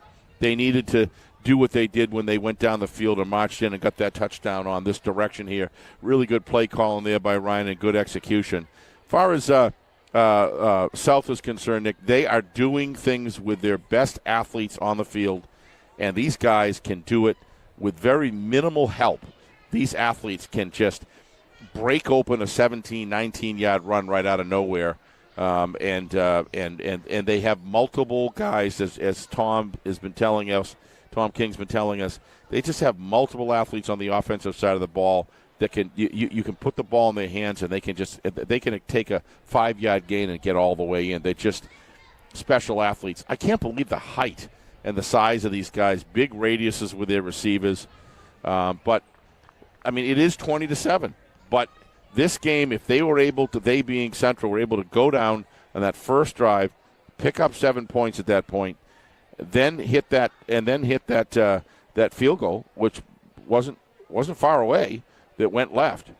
This game could be 20-17 right now. But everybody knows, in closing, that Central would have had to, if they're going to win this game, certainly from here on to 27. But I would say 20-7 at half. But certainly the whole game, they really need to capitalize on every opportunity that they had, and unfortunately they haven't been able to do that so far. Some of the numbers from that first half. Unofficial, of course. Cody Jackson, the junior quarterback for Nashua South. 4 carries, 81 yards. 2 touchdowns on the ground. Yeah. And 3 completions through the air for 29 yards. He did throw that interception on the game's opening drive. Good athlete. Had help in that first half from a number of different ball carriers. We saw Sam Levine towed it 3 times for 17 yards. 4 carries for Kyle Emmons resulted in 22 yards. And Colin Levesque, 3 carries for 8 yards. Josh Tripp touched the football a couple of times, including one that ended up in the end zone, a 17-yard run. He also had 2 catches for 8 yards. For Central, the bell cow goes by the name of Trevor Wong, the senior. 17 carries, 98 yards in that first half. He was obviously the main cog of that Central offensive machine. No question about it, Nick. The other thing I was going to add to this as well is I don't think South by any stretch is playing their best game. I don't. I think South is better than this, to be honest with you. I think their athletes are doing great things when they get the ball, which is great. But as far as their ability, I think their defense and offensive lines, Nick, 2 full games that I watched them, one live and one on tape, showed me how good these lines can be. And maybe that's a credit to the Central Little Green, Nick, that their lines, when they're not going off sides, not doing procedure penalties, and they're just playing solid football. These guys these are good offensive defensive line that Coach Ray's got. But you mentioned the penalties, 5 for 35, but critical for times. Central. Right, seemingly all 5 came at a bad juncture, and then South they limited the penalties, just 2 for 25, but they had one that resulted in a touchdown that was wiped off the board. So they had a costly penalty themselves in that first quarter. Looks like one of the Central Green players has stooped over the field, throwing up, Nick. It's sick. Hopefully, now he looks like he feels better. Now the ref's going to send him off the side of the field. So we may have a little bit of a delay here. I hope he's okay. As we mentioned, Coach Ray, when we spoke to him on FNL Gridiron back on Thursday, he said that basically every time he turned around, there was some new injury to deal with, whether it's been through the first 4 weeks of the season or this afternoon. That challenge has persisted. You know, you give Coach Ray the numbers of competition. So instead of having one A slate and then going to a B slate, if he could have, an A slate with probably 8 or 9 ball players that are A behind that are competing for those key positions, if nothing else, to be able to blend in and give guys. He's got a lot of guys playing both ways. I think some of the penalties, Nick, are part of that reason. That's part of the reason is because of the fact that guys are on the field so much. But it is very clear to me that he's got some players on here, specifically an offensive line that's giving space, for Wong and his supporting actors to run the ball. They've actually given Caden pretty decent time anytime he's dropped back.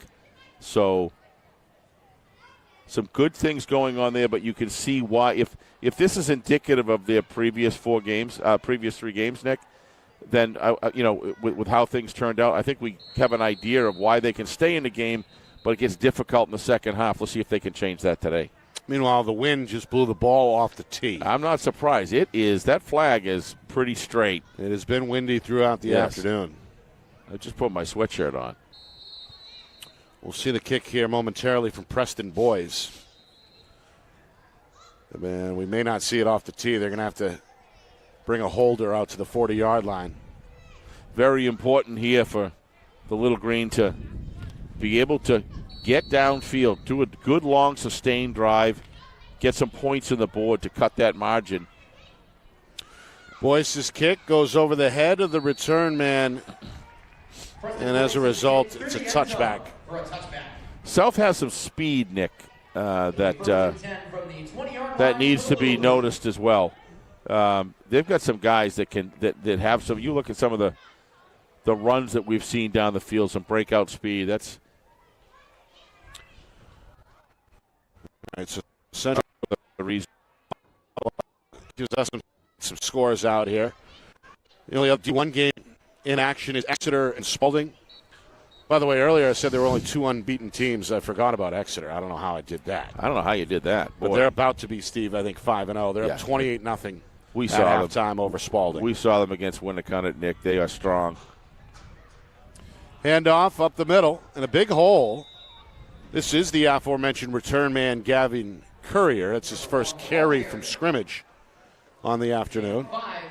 Or was that Wong? That was again? Wong. That was Wong, Nick. Nick, about 300 yards from the line from the where the ball is. 19 and 10, and we have a net in front of us. Kind of blend a in. Baseball net. So I think you're doing pretty darn well. Well, no excuses, but a 5-yard carry for Wong. He picks up where he left off. He's over the century mark unofficially now. 19 carries for 103 yards. More importantly for Central, it's 2nd down and 5.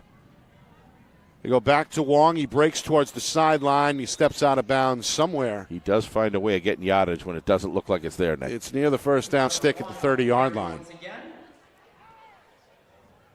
We'll see exactly where they spot it. You're going to see it right here. We'll get a better look at it. They're going to mark him a little short, Steve. 3rd and 1 coming up. Yeah. So 2 carries right out of the gate for Wong. Meanwhile, in Division 2, we have Plymouth. They're undefeated. And right now on top of Bow, 26-0 at halftime there. You got Pelham. All right. I'm not sure what happened with Pelham. I'm not sure either. I think they played last night. That's what I mean. I never got that score. Handoff straight ahead, and look at this. What a workhorse. Wong out of a cannon again up to the 40, a first down and then some. Yeah, but the horses up front are working too, Nick. They're getting him. They know how good he is if they can just get him into behind, past the line of scrimmage, into the linebacker group. He's hard to bring down. It's a 12-yard gain there.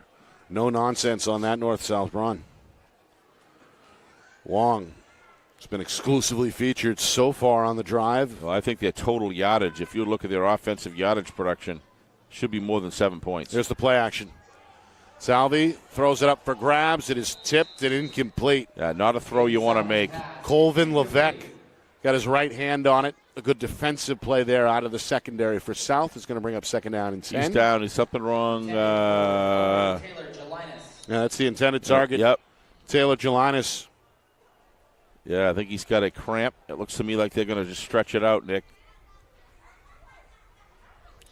Well, we saw one player have to receive on-field treatment in the first half for Central. That was their leading tackler, linebacker, Remy Content. That's also a calf. He is back in the lineup. We saw a player get sick on the opening kick just a moment ago to begin the second half, and now the player who caught the touchdown in the first half for Central, Owen Taylor Gelinas, continuing to have that right leg looked at. Yeah, it appears to be a cramp, Nick. Other scores, Steve? Here we go. From D2, West leading Milford 6-0. Yep. Blue Knights looking to bounce back from their first loss, which came last week at Sauhegan. West scored a touchdown on the first play of the game, by the way. A 64-yard run from Keyshawn Foster just 13 seconds in. That's the lone score between West and Milford. Taylor Gelinas back on his feet. Yeah, looks like he's going to be okay. Walking off the field under his own power. And then down in Division 3, Campbell, seen by many as the front runner. Another impressive victory today, 50-14 over Guilford. That's a final. Now, at one point, wasn't Plymouth down there, right? Plymouth was down at where? 3 at one point. How long ago was that? I'm trying to think of in it. D3? Yeah, it's been a long time. Been a while, I guess. Yeah. Meanwhile, Wong going to grind out only a yard as South able to snap that hole shut. Trinity was. Raymond Karuru, one of the defensive linemen who has played well today, in on the action there for South. So 3rd down and 10 coming up here for Central, with 2.5 gone by in this third quarter.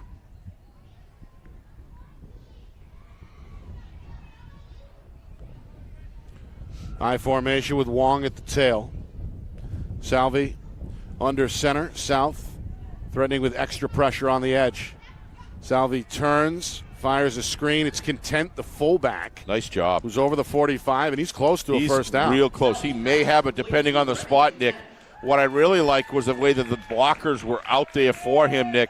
As soon as he received it, made a nice sure grab and pivoted around and grabbed.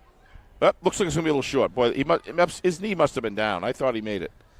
Got 9 yards there. Nice play. Nice yards after the catch, too. Yep. Gain of 9.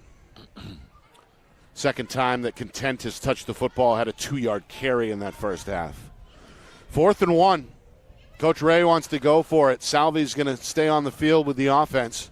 Taps the side of his helmet before bending under center. A long barking cadence here is going to draw perhaps an offsides. Yeah, I don't know why you do that, Nick. It's 20-7.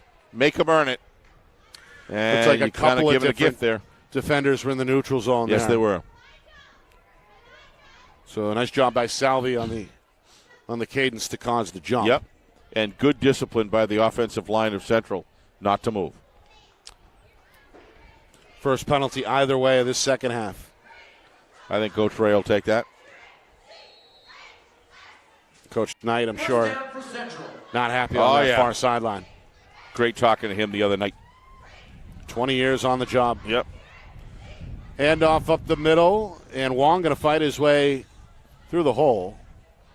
And down inside the 45, they'll mark him at the 44. Yep. As Wong continues to be the bell cow here. It looked like, Steve, that was going to go for no gain there, and instead Wong, after contact, churns out another 3 yards. That's something we talked about off air. Yes, it's what he does. I mean, it looks like he shut down, and before you know it, the thing that hits me, Nick, is he gets through the hole. You say, okay, well, that's going to be a 3-yard gain, and it's a 6.5-yard gain. Right. Because he's so north-south. Love those kind of runners. Give to him again. Left side. This time the hole snapped shut. And he's lucky to get back to the line of scrimmage. A few players converge, including Ndebisi. I've been watching football, I guess, too long, Nick, because our director, Ben, just informed me last time Plymouth was in D3 was 2007. Yeah, but I thought it was a while. Yeah. When they beat Sauhegan 28-0 in the D3 championship. They moved to D4 the next year. So you win a championship and then you get downgraded, apparently. Well, when you're that size school, I mean, they were playing up in Division III at the time. Otherwise, they couldn't go down. So, and, of course, that was back in the day when we had 6 divisions. Yes, yeah. That's which a little different. Was asinine. Yeah, absolutely crazy. 3rd down and 5. Make it hard to win the trophy. Not easy. Play action, screen, and Content drops it this time. Yep. Well, they dialed up that same play on 3rd down a moment ago. This time it's broken up off the fingertips of Content. 4th down. And now Central with another decision to make here. 4th down and 6 as we approach the midway point 3rd quarter. Kind of a lull part of the game right now. Kind of moving slowly. A lot of stoppage of play.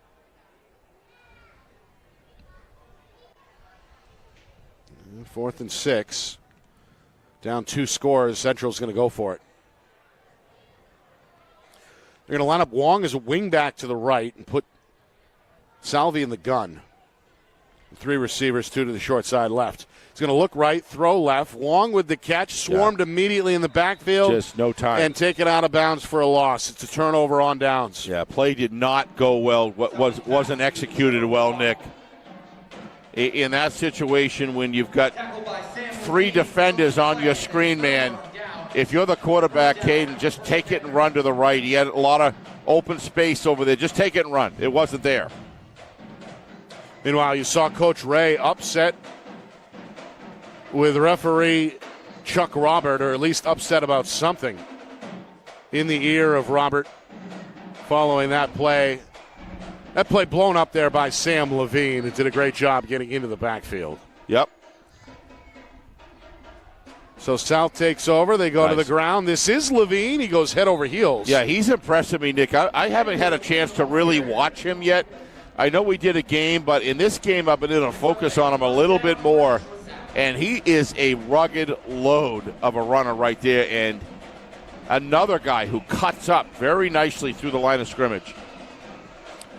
Another quick cadence. They're going to throw. Tripp's got the step. Wow. Makes a twirling catch along the sideline. They're going to rule him down inside the 10. What a crafty play. At the 9-yard line. I don't know if you saw it. He looked downfield earlier. And checked out, said, no, I'm not going to throw it. And then he stretched the field a little bit more, and he got the separation. He threw it. So, wow. It's good for a gain of 30. It's Tripp's 3rd catch. Yeah, I think he's in. Meanwhile, up the middle on a run is Levine, and he is in for the touchdown. Yep. A 9-yard score for Sam Levine. They're looking strong, Nick. South, just like that, go up and down the field to extend their lead to 26-7. To me, Nick, this is a better team than what beat BG in the first game.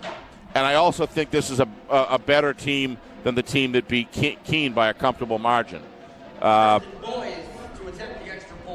It's great to be able to see these guys live at the mid-season.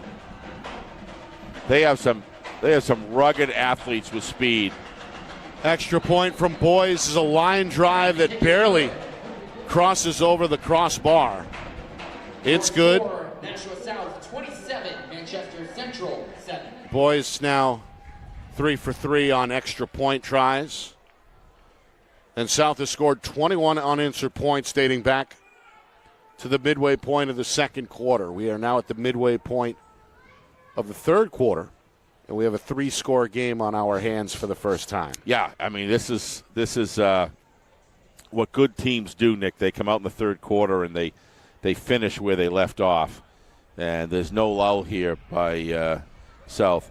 I don't know about you, Nick, but I know there are some athletes out there in that South team, Nick, that are grade A players, and when you start thinking about the teams that stratify up towards that upper echelon, Nick, they have some of those athletes on this football team that can match up, in my opinion, quite well on both sides of the ball. So Coach Knight's got himself a good team here. There's a return by Courier, and it's a good one. Nice return. Going to go over the 40, up to about the 42-yard line. Now, I don't know about you. I thought Coach Knight, when he pulled over, remember he was driving, we kind of lost contact a little bit on our interview on our Gridiron program on Thursday night, folks, at 6 o'clock. If you enjoy tuning in, we'd love to have you have coaches on. But we had Coach Knight on talking about this week, and you can see when he pulled over, Nick, he really is confident in his guys. He had a lot of confidence. You can see it on his face. I'm seeing why. Obviously, if you're 4-0, you're a good football team. Yeah. But to be able to kind of look at the talent that he's got in key places, this good-looking group. Salvi going to drop back on 1st down and 10 for Central, avoid a man, and then throw an incompletion. Trying to hook up with Cody England. A lot of pressure. And now a penalty flag is down. And a face mask is going to be called against South. This quarter's dragging just a little bit with all these stoppages of play. It's going to be a 15-yarder. Do you remember the third quarter that we had when Memorial was at Wyndham? Yes. Remember that? A few years ago, I think yes. we figured that was a 40-something minute quarter. Do you remember that? At least. Do you remember that down at Wyndham? Yeah, it was 2-3 years ago. I do remember that. Yeah, I think it was 2 years ago. And not the official's finest game? hour. No. Oh, that was something else, Nick. This one, though, legit. I think it was up near the cage. Yeah. And South is going to be hit with their second penalty of this third quarter. And that'll help Central as the ball is moved across midfield down inside the 45-yard line. Yep. It'll be 1st and 10. Central needs to get something going here. Yes, they do. They got to. Offense is kind of stalled out. They're going to have any chance. They got to get 14 on the board here pretty soon. Their senior running back, Trevor Wong, over 100 yards today. Look at him go. You're seeing why here. Yeah. Burst to the second level. He's taken down inside the 35 near the first down marker. I think that's at the 34. I think he's got it, Nick. Yep, they're going to move him on. Trevor Wong, the ball carrier. See how much yardage he gets. So you'll go over the stats with him, but he's got to be, if not 100, he's got to be. I've got him for 114 right now. That's what I was going to say, over 100. Central picking up the tempo a bit as they get right to the line on 1st and 10. The handoff is again to Wong. Going to find a crevice to his left. Scratch out 2, maybe 3 yards. Should spot him close to the 30-yard line.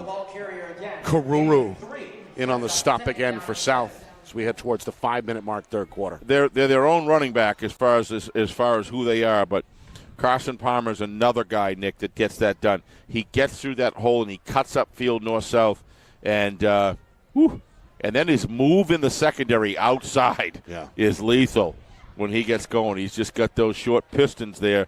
But really impressed with this young man today, the way he runs, the way he takes handoffs, protects the football. He's got all the fundamentals. He's going to sleep well tonight. Yes, he will. Busy as the bell cow on this run attack for Central. He's going to grind his way down inside the 30 to about the 27. Absolutely. Fighting for that extra 2 or 3 yards. And set up 3rd and short, maybe 3rd and 2.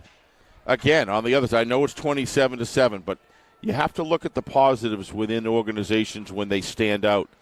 And Coach Ray was talking the other night about, look, we don't have a win, but there's parts of the Central team that are you could tell that he's very proud of his guys for the effort that they put in, and they're not giving up in this game right now. You don't see hands on hips. You know, they're out there trying to get it right here, trying to get in the end zone. 3rd down and 2. A little I formation you don't see every day. Yeah, that's been kind of the base look. Yep. Left side run for Wong. Again, going to carry the pile with him. Yeah, and down first inside down. the 25 to the 24, and that should be enough. Yeah.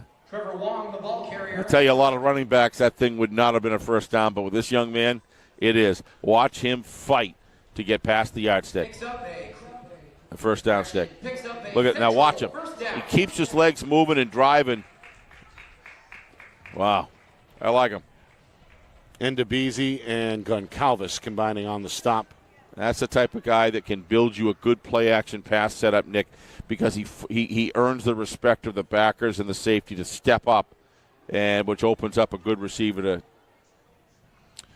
play action on first down. Throw over the middle is low and incomplete. May have skipped off the turf. Yeah. Intended for, who was that? Liam King. Now a couple of flags are going to fly as a little bit of a pushing and shoving occurring after the whistle. I think it's going to be South, Nick. I think you've got to learn to maintain composure. It's an attitude of a team that you've got to really foster, Nick. If that is against South, if they move on from this game victorious at 5-0 and they get into some big game against real stiff competition, those can be the difference makers. You've got to maintain your composure. We talk about it all the time on FNL, and it's hard to do.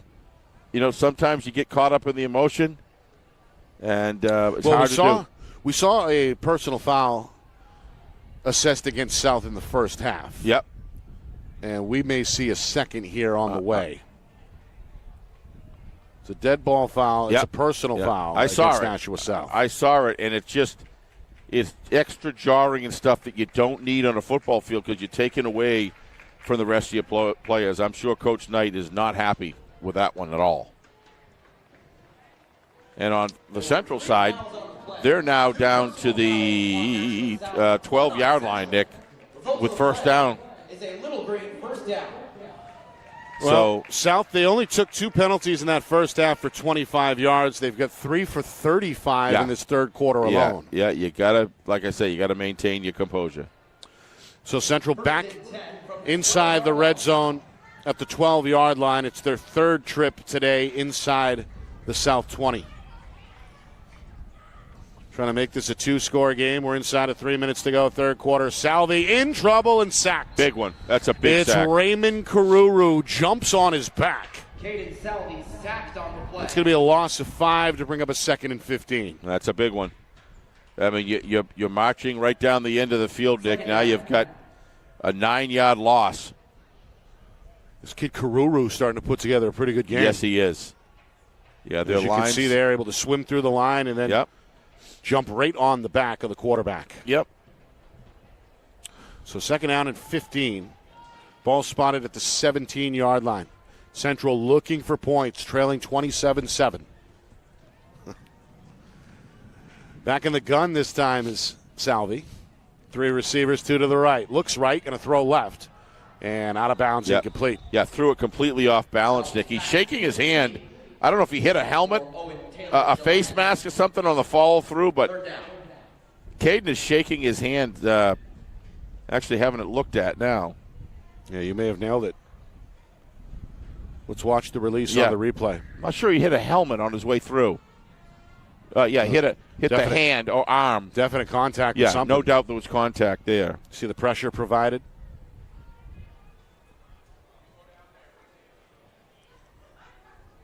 So incomplete brings up 3rd and 15.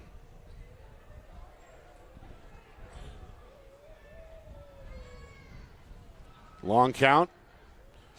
Salvi going to throw left side again. Incomplete near the pylon. Yeah, he really has got to set his feet, Nick, there in that throw. When you're running backwards and you're kind of sidearming it, you lose all the velocity. Watch the mechanics here.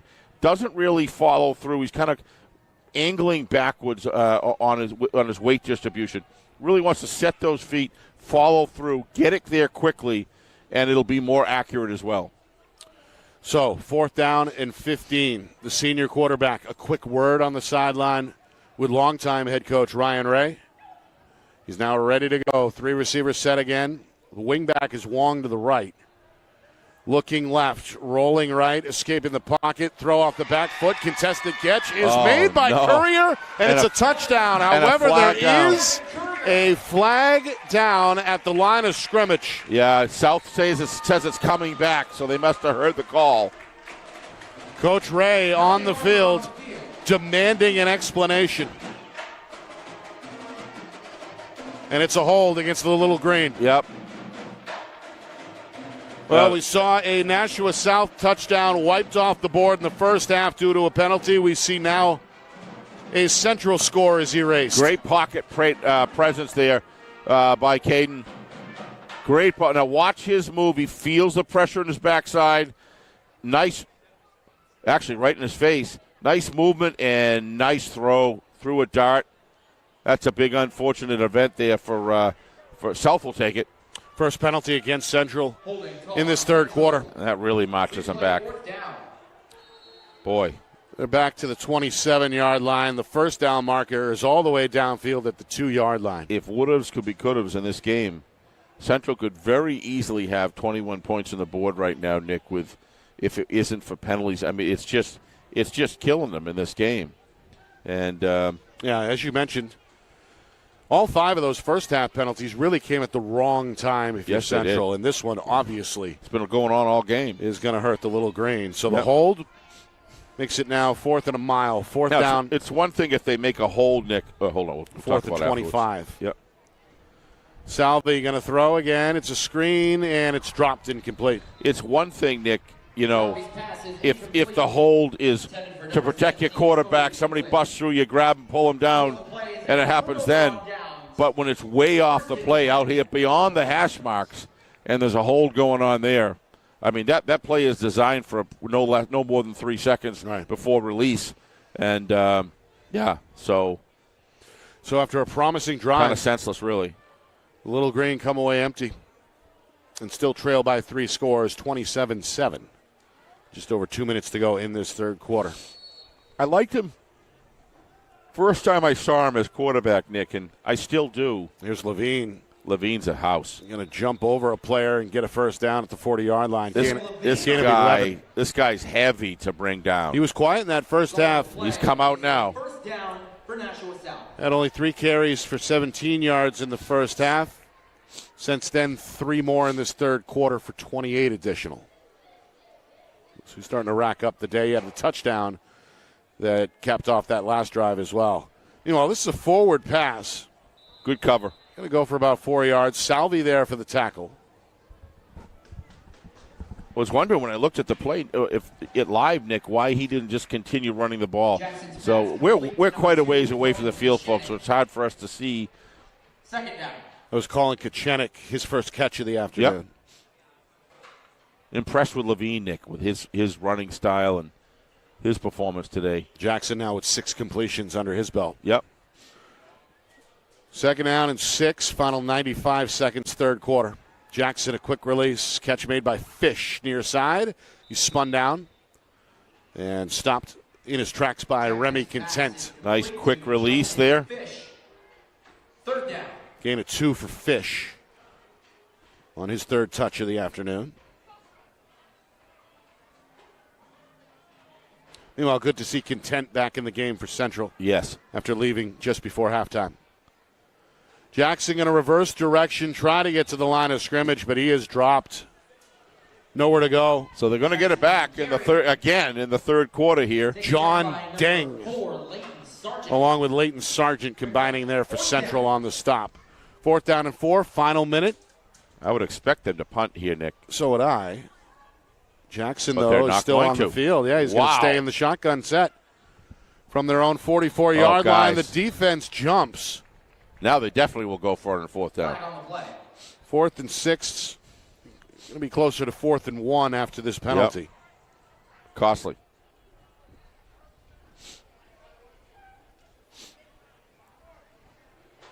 Good job by Jackson on the cadence.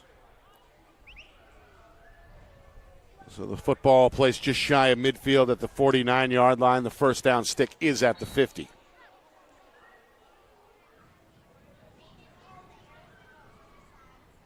Jackson now apparently changes the play on 4th down and 1. Lines back up in the gun with Levine to his left. Hands off to Levine. Goes straight down the field. I think he's got it. Across midfield for the first down. Repelled by Central Sargent at the Little Green 49-yard line. A 2-yard gain there for Levine. Enough to keep the drive alive for South.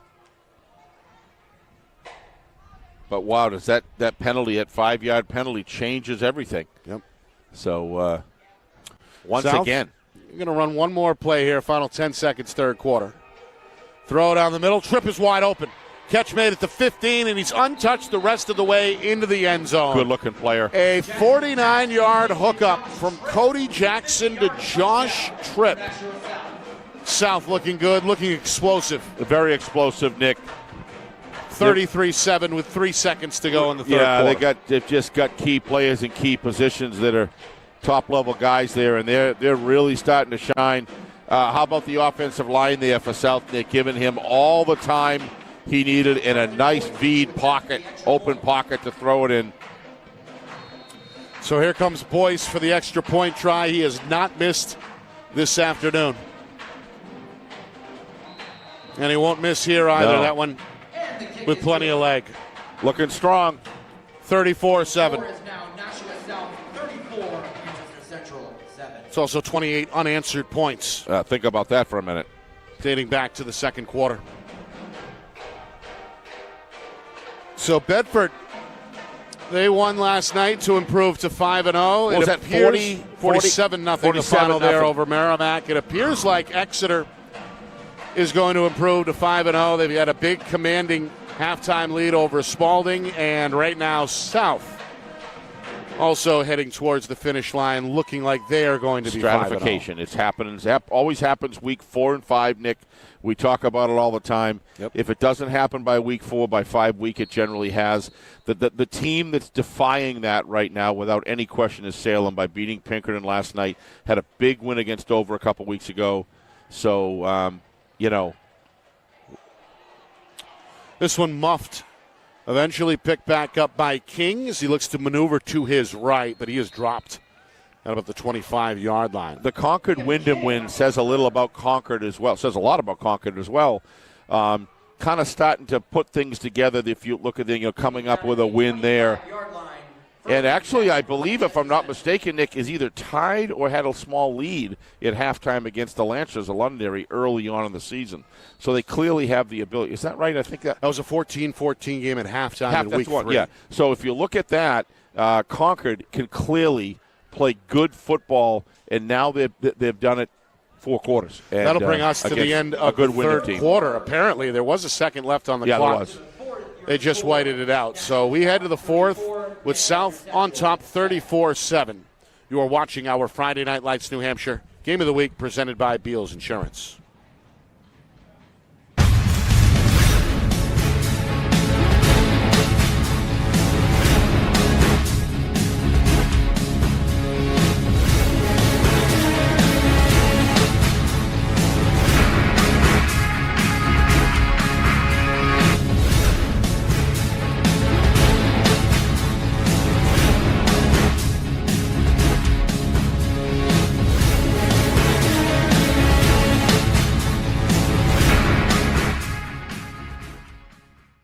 Our broadcast today, as it always is brought to you by Beals Insurance Agency, with locations now in both Bedford and Londonderry. Whether you need home, auto, or business insurance, Beals Insurance will get you both the price and quality coverage that's right for you. Just call 603-471-9999 or visit BealsInsurance.com to request a free quote and start saving money today. Again, that's BealsInsurance.com. Start of the fourth quarter, Central with the football, trailing big here 34-7, but no quit in this young team here. No quit at all. Scrapped all afternoon. They have had, as we say one last time, penalty after penalty after penalty that has stopped these drives. If they can begin to work off of those kinks in the armor, so to speak, they're going to be got a good future. But one of the things that I would agree with you wholeheartedly, Nick, is they don't quit. I mean, they're running just as hard, they're blocking just as hard as they did in the opening part of the game. 2nd down and 7. A 3-yard gain for Trevor Wong, who has been the focal point of the offense. Yep, and if you got some freshmen, a couple freshmen in at line that are doing this well. Meanwhile, another ball carrier. This is Jaden Ramirez, senior, on his first carry. Trying to bounce a broken play to the right side. Lucky to get back to the line of scrimmage. No gain, the result. Jaden Ramirez, the ball carrier for Central. And a 3rd down and 7 on the way. Well, if you're just joining us, this one was competitive in the first half. South scored first on a 17-yard touchdown run from Josh Tripp late in the first quarter. 2-point try failed. 6-0 Purple Panthers after 1. Central took a brief lead as Caden Salve hooked up with Owen Taylor Gelinas from 21 yards out. Extra point try gave the home team the lead 7-6 early in that second quarter. But South with back-to-back touchdown runs from quarterback Cody Jackson gave them the momentum at halftime. And the advantage on the scoreboard 20-7. Sam Levine with a 9-yard touchdown run extended that lead in this third quarter, and then Jackson to trip moments ago from 49 yards out have made this a 34-7 game. Our broadcast brought to you by Beals Insurance, locations in both Bedford and Londonderry. Whether you need home, auto, or business insurance, Beals Insurance will get you the price and quality coverage that's right for you. Visit BealsInsurance.com. Also by MG Sports Fundraising. That's fundraising made easy. MG Sports Fundraising is the official fundraising partner of Friday Night Lights New Hampshire. Visit MGSportsFundraising.com. Start raising money for your team today. By the New Hampshire Tomahawks, showcase and development for college lacrosse. Visit NHTomahawks.com and also girls.NHTomahawks.com. Finally, by Colonial Printing. Family owned and operated for over 50 years. Start your next project today at colonialprintingnh.com.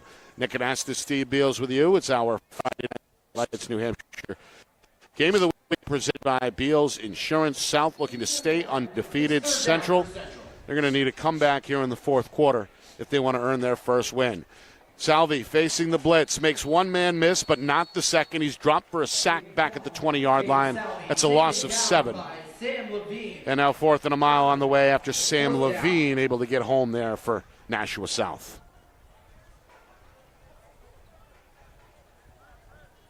Wow. A lot of thirds and fourths and really long. Second sack of the second half of this defense. These sacks have been really difficult.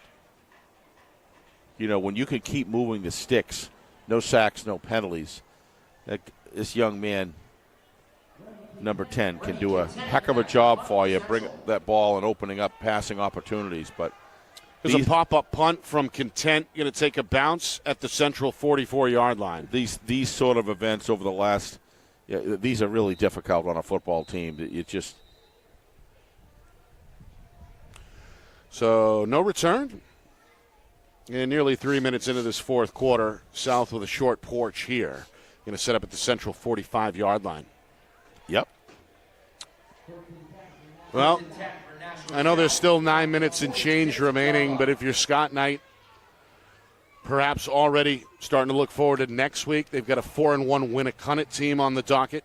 It's going to be a fun game.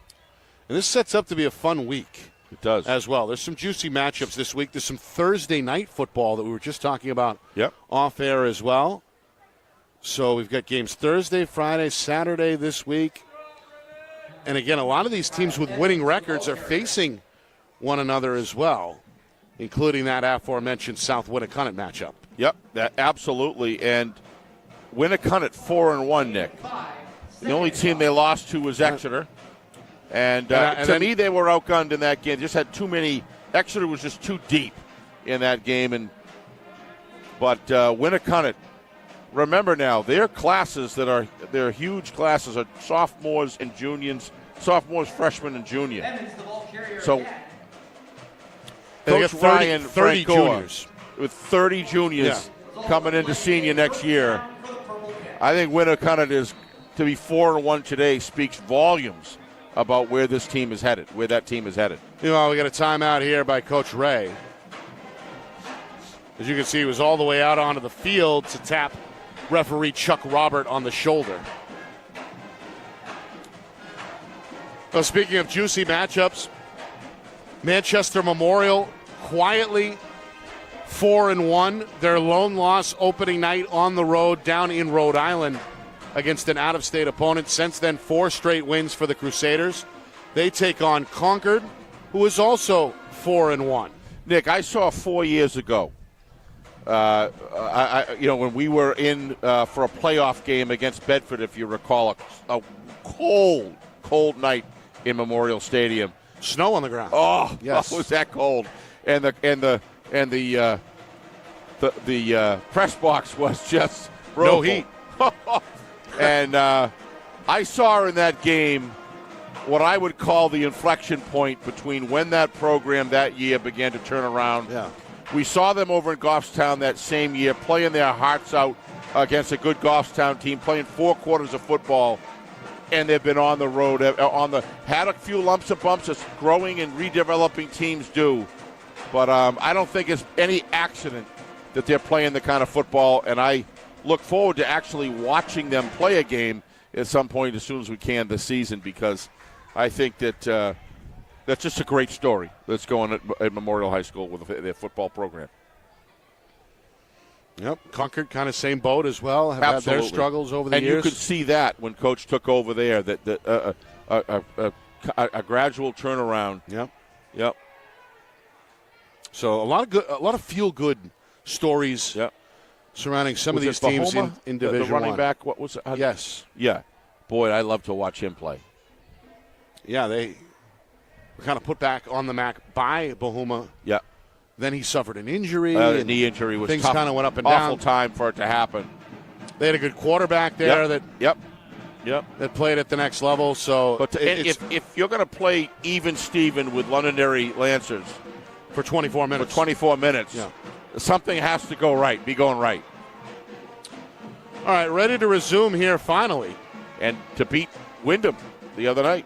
Yeah. First and 10 for the Purple Panthers from the 35-yard line.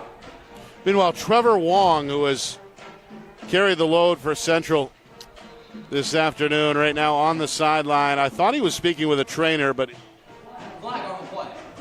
He's actually okay. Meanwhile, another penalty marker here. Yeah. Is going to go against the Central defense. He jumped. Neutral zone infraction of the defense. 5-yard penalty remains first down.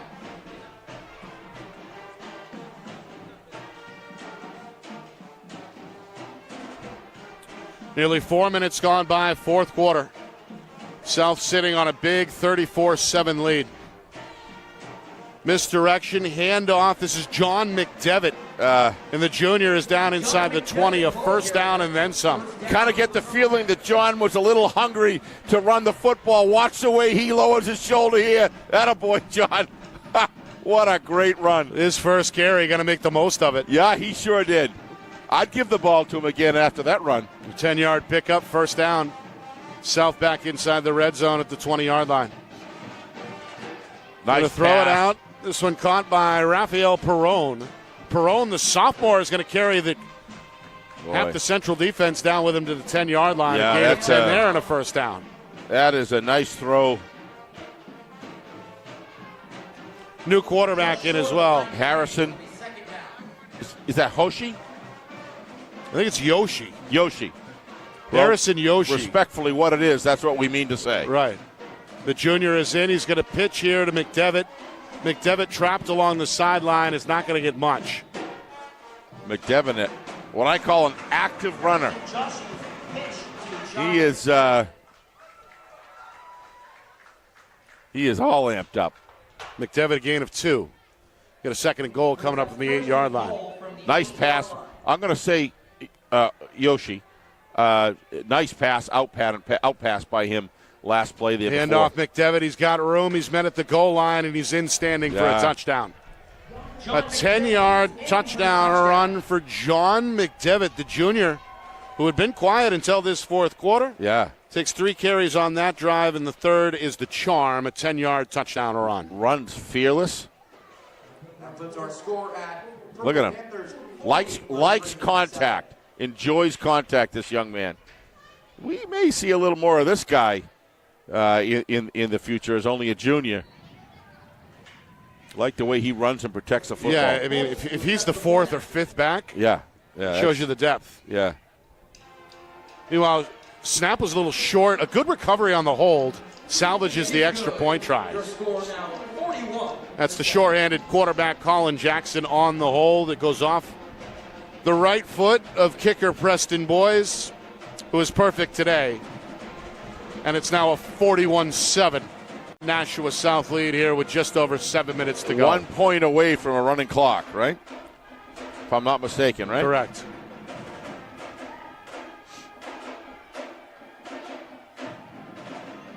Yeah, they just they're breaking it open right now.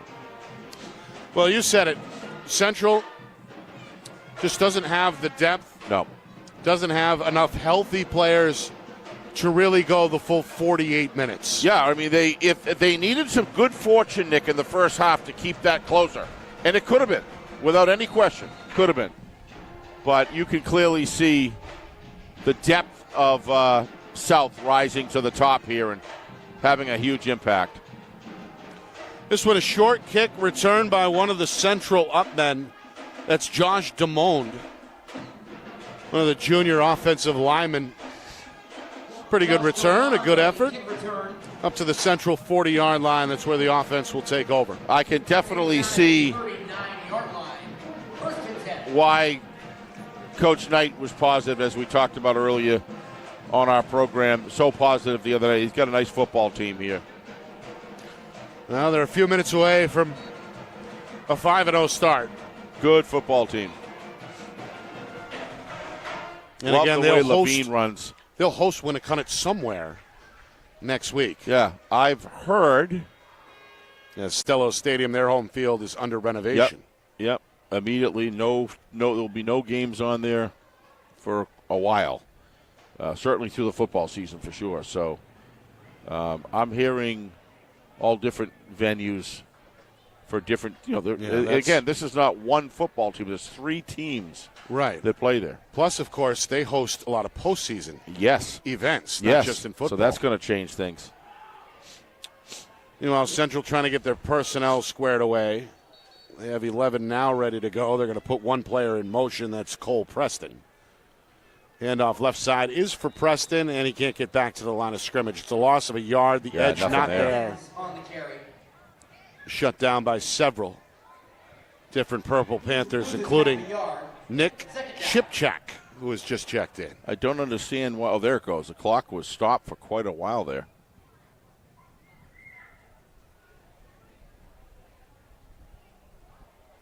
Now I see some substitutions into moving a little deeper in the lineup here. Not everyone, but I see some. Yeah, it appears like Nashua South's starting quarterback, Cody Jackson, is done. And has Salve been removed as well? I don't see him. Yeah, this is a different quarterback taking the snaps for Central. That's the freshman Drake Jamies.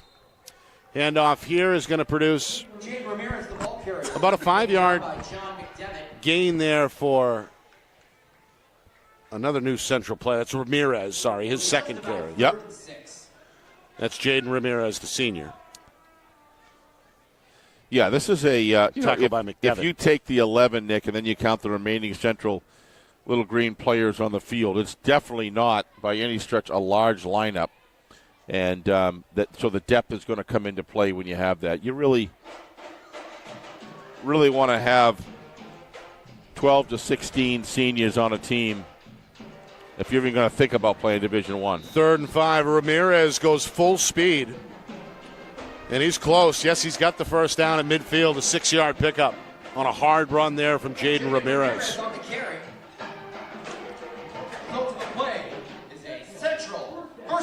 Well, they call it garbage time. I don't like that term. I don't like it either. I think it's opportunity time. Yeah, I think it's construction time for those that are involved. If you as a coach call this garbage time, then maybe you ought to be looking at other work. This is a great opportunity to build a football team for future time, to give these guys, and boy, don't just turn around and put your headset down. Work with these guys. We saw that last night with Londonderry when they had their backups in there. And well, they're going to let the freshman throw nice here, and he's on target.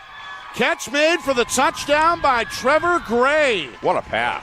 Drake Jamies to Trevor Gray. Freshman to freshman for the touchdown. Never slow down, Nick.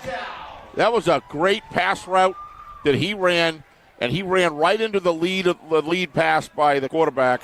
Who was that, a quarterback? Drake Jamies. Nice job, Drake. Who has done a little bit of everything on special teams, on defense, and now showing off the arm as the left-hander hooks up with his classmate, Trevor Gray, who had the step. It's a 50-yard throw and catch. That's a good-looking connection right there.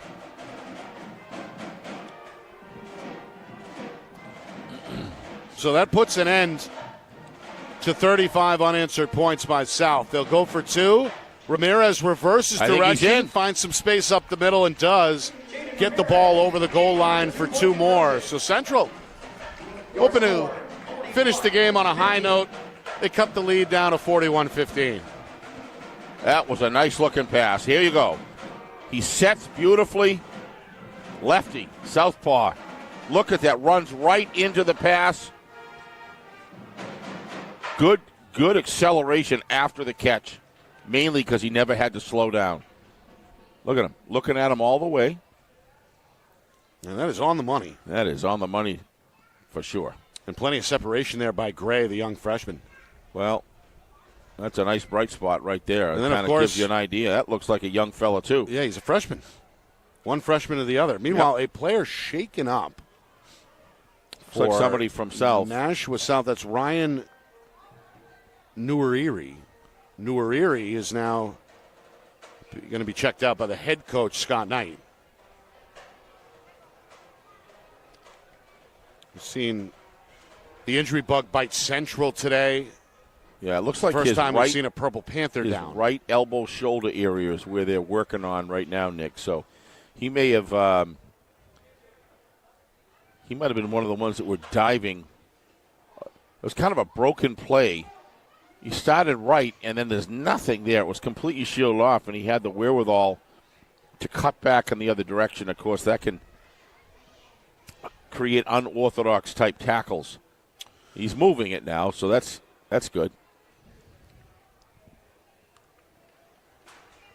Coach Ray on the field as well, speaking with the officials.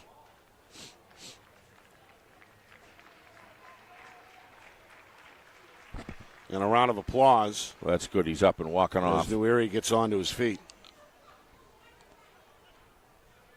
Well, this is back to your garbage time, Nick. I agree with you wholeheartedly. I don't like that term. And well, as you mentioned, this is where guys develop right here. And as you adequately put it, from a coach's perspective, you're looking for guys who want to compete late. But as a player, you also want to seize that opportunity to maybe catch the coach's attention in a game, a real game situation. And you never know what you see. Sometimes you kind of get in this, as a coach, you always do the best you can to try to be looking for that talent developing. But it's real easy to kind of pigeonhole, well, that's a JV player, until you see them out in the varsity field and say, hey, there's been some advancement here and some upward movement. It's time. Meanwhile, a rolling kick is dived on at the 30-yard line by one of the South up men. And the time that you never mind Castro. Never mind. Sorry, Nick. I can't hear. Never mind freshman here. But that nice connection, freshman. That's something else. But the time that for most players that happens is the second half of the sophomore season. They begin developing at that point where they start looking forward, and the maturity level, physiologically as well as emotionally and mentally, begin to take place. And the gap isn't quite as much as it was before. But to have a young freshman quarterback sit in and throw a pass like that to a receiver full bore on the route, finishing on the yards after the catch into the end zone, those are things that keep the kids coming back. Meanwhile, 1st and 10 goes nowhere for the backup quarterback, Harrison Yoshi. Never mind sophomore and freshman parents, Nick, which do a lot of the workload in the beginning. Right. So the varsity guys' parents can watch, and that's all part of it. Then to be able to, at the end of the game, to be able to come in and see their kids play is a wonderful experience. Incomplete here on 2nd and 10. Coach Knight going to stay aggressive, dialing up the long pass. The target there was Jason Brindley, the sophomore. But an incompletion brings up 3rd down and 10. Just over 4 minutes to go in regulation. Big lead still on the board for South, 41-15. Now we see Yoshi seemingly changing the play. He's got trips left. Going to put a man in motion. That's Cooper Valancourt. Back to throw, escaping to his left. Pump fake, going to run now. Zigzagging down the sideline. Big collision near the 45-yard line. No need to take that hit. The hit applied by Julian Rentas Ubita, the sophomore. Watch this here. I mean, I admire the gutsiness to turn your shoulder up, but if you're a quarterback, being there is extremely important, and to lower your shoulder against 2 defenders head on is admirable in one sense, but not necessarily the best way to stay in a game. 14-yard run produces a first down. I get it, though. Trust me, I get it. Now a little confusion here as Yoshi has to escape the pocket after a missed handoff. He's still going to fight for every yard. Yeah, he's going to get 3 in the end. Good for him. Up to the 48. Bring up a 2nd down and 7. Gain of 4 on Harrison Joshy's carry. 2nd down and 6. Meanwhile, somebody lost a helmet at the bottom of that pile. I think it was Yoshi. Ended up in the hands of Coach Ray. Yep. Who gives it over to Chuck Robert, our referee. So I believe Yoshi's going to have to come off the field for a play because he lost the headgear. I believe he will. I believe he will. Although he's not in any hurry to get to the sideline. He may be allowed to stay after all. He's going to stay on the field here with 2 backs behind him. Drops back into the gun, running back on each side now. We move inside of 3 minutes to go in this 4th quarter. Handoff on a stretch. Nowhere to go for Perrone. Nice He ends hustle. up getting a yard out of it to midfield.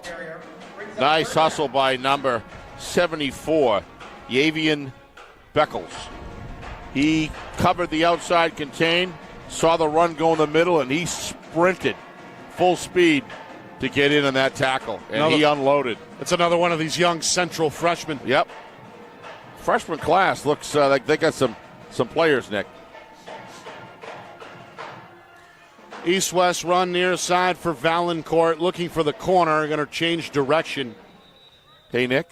And end up about 2 yards shy of that first down marker. I'm going to make a prediction, okay, just for fun. Yep. Let's remember the name Javian Beckles, number 74. Let's remember that name. This kid is active, and he is a big, rugged freshman. Put some more pounds and body mass on this guy with that motor. He's got a good motor. Meanwhile, 4th down and 2. Final 90 seconds of the game. He's a freshman. Wow. Ball at the south 48-yard line. It appears like the Purple Panthers will go for it. They will. Hand off on an end around again for Perrone. And this time he has the first down. Raphael Perrone, the ball carrier. Down to the Little Green 45-yard line, a gain of 5. Fresh set of downs. Clock momentarily frozen with $1:14 to go. Coming up after the game, a look back at this one. Stats, highlights, analysis, on-of-town scoreboard, the whole 9 yards as we put the cherry on the Sunday of week number 5. Final minute. Hand off, and with running room goes Jason Brindley. Perrone on the carry again. Or was that Perrone again? Brings up 2nd down and 1. Oh, my mistake. It was Perrone. And that's good for 9 yards up the middle. And this, Steve, may be I think that'll be it. The final play of the game coming up, although they're going to whistle it now. And what's happening here? Another timeout? Or are they just going to call it? I think they're going to call it. I don't know. It looks like Coach Ray is walking across the right, field. I thought there was over 40 seconds when the tackle occurred, but yeah, who knows? That's it. That's it. Final score is 41-15. South remains undefeated. At 5-0, they drop Manchester Central to 0-5. Stats, highlights, analysis, out-of-town scoreboard. On the other side, you are watching our Friday Night Lights New Hampshire Game of the Week presented by Beals Insurance. Our broadcast today, as it always is brought to you by Beals Insurance Agency, with locations now in both Bedford and Londonderry. Whether you need home, auto, or business insurance, Beals Insurance will get you both the price and quality coverage that's right for you. Just call 603-471-9999 or visit BealsInsurance.com to request a free quote and start saving money today. Again, that's BealsInsurance.com. The New Hampshire Tomahawks promote the highest level of club lacrosse competition, not just in the state, but in the country. Looking to get recruited? Director Chris Cameron keeps an open dialogue with the nation's top college lacrosse coaches. Over 400 New Hampshire Tomahawks alumni have played at the college level, including the ACC, Big East, Big Ten, Ivy, NESCAC, NE10, and more. The New Hampshire Tomahawks coaching staff has over 100 coaches, including current high school, varsity, and college coaches. The Tomahawks offer training for players of all ages, clinics, camps, and leagues, along with spring, summer, and fall elite teams. So play with the best. The New Hampshire Tomahawks, showcase and development for college lacrosse. Visit NewHampshireTomahawks.com and girls.nhtomahawks.com. How can you reach your team's fundraising goals at no risk and no cost? MG Sports offers a variety of products to make your team's fundraiser a success. Their products include discount tickets, cards, and calendar raffles to hundreds of local merchants throughout the New England area. Don't waste another season. Raise more funds than ever before and become another football program in New Hampshire that sets fundraising records every season. MG Sports, fundraising made easy. Visit mgsportsfundraising.com to start raising money for your team today. Colonial Printing is family owned and celebrating 50 years of quality print services for New Hampshire businesses and can help yours as well. Whether it's creative design, digital or offset printing, or banners and signs, with state-of-the-art technology, unlimited industry sources, and the ability to think outside the box, Colonial Printing will help you get your job done. To see their full list of services, promo products, and portfolio, or to request an estimate, visit colonialprintingnh.com. That's colonialprintingnh.com.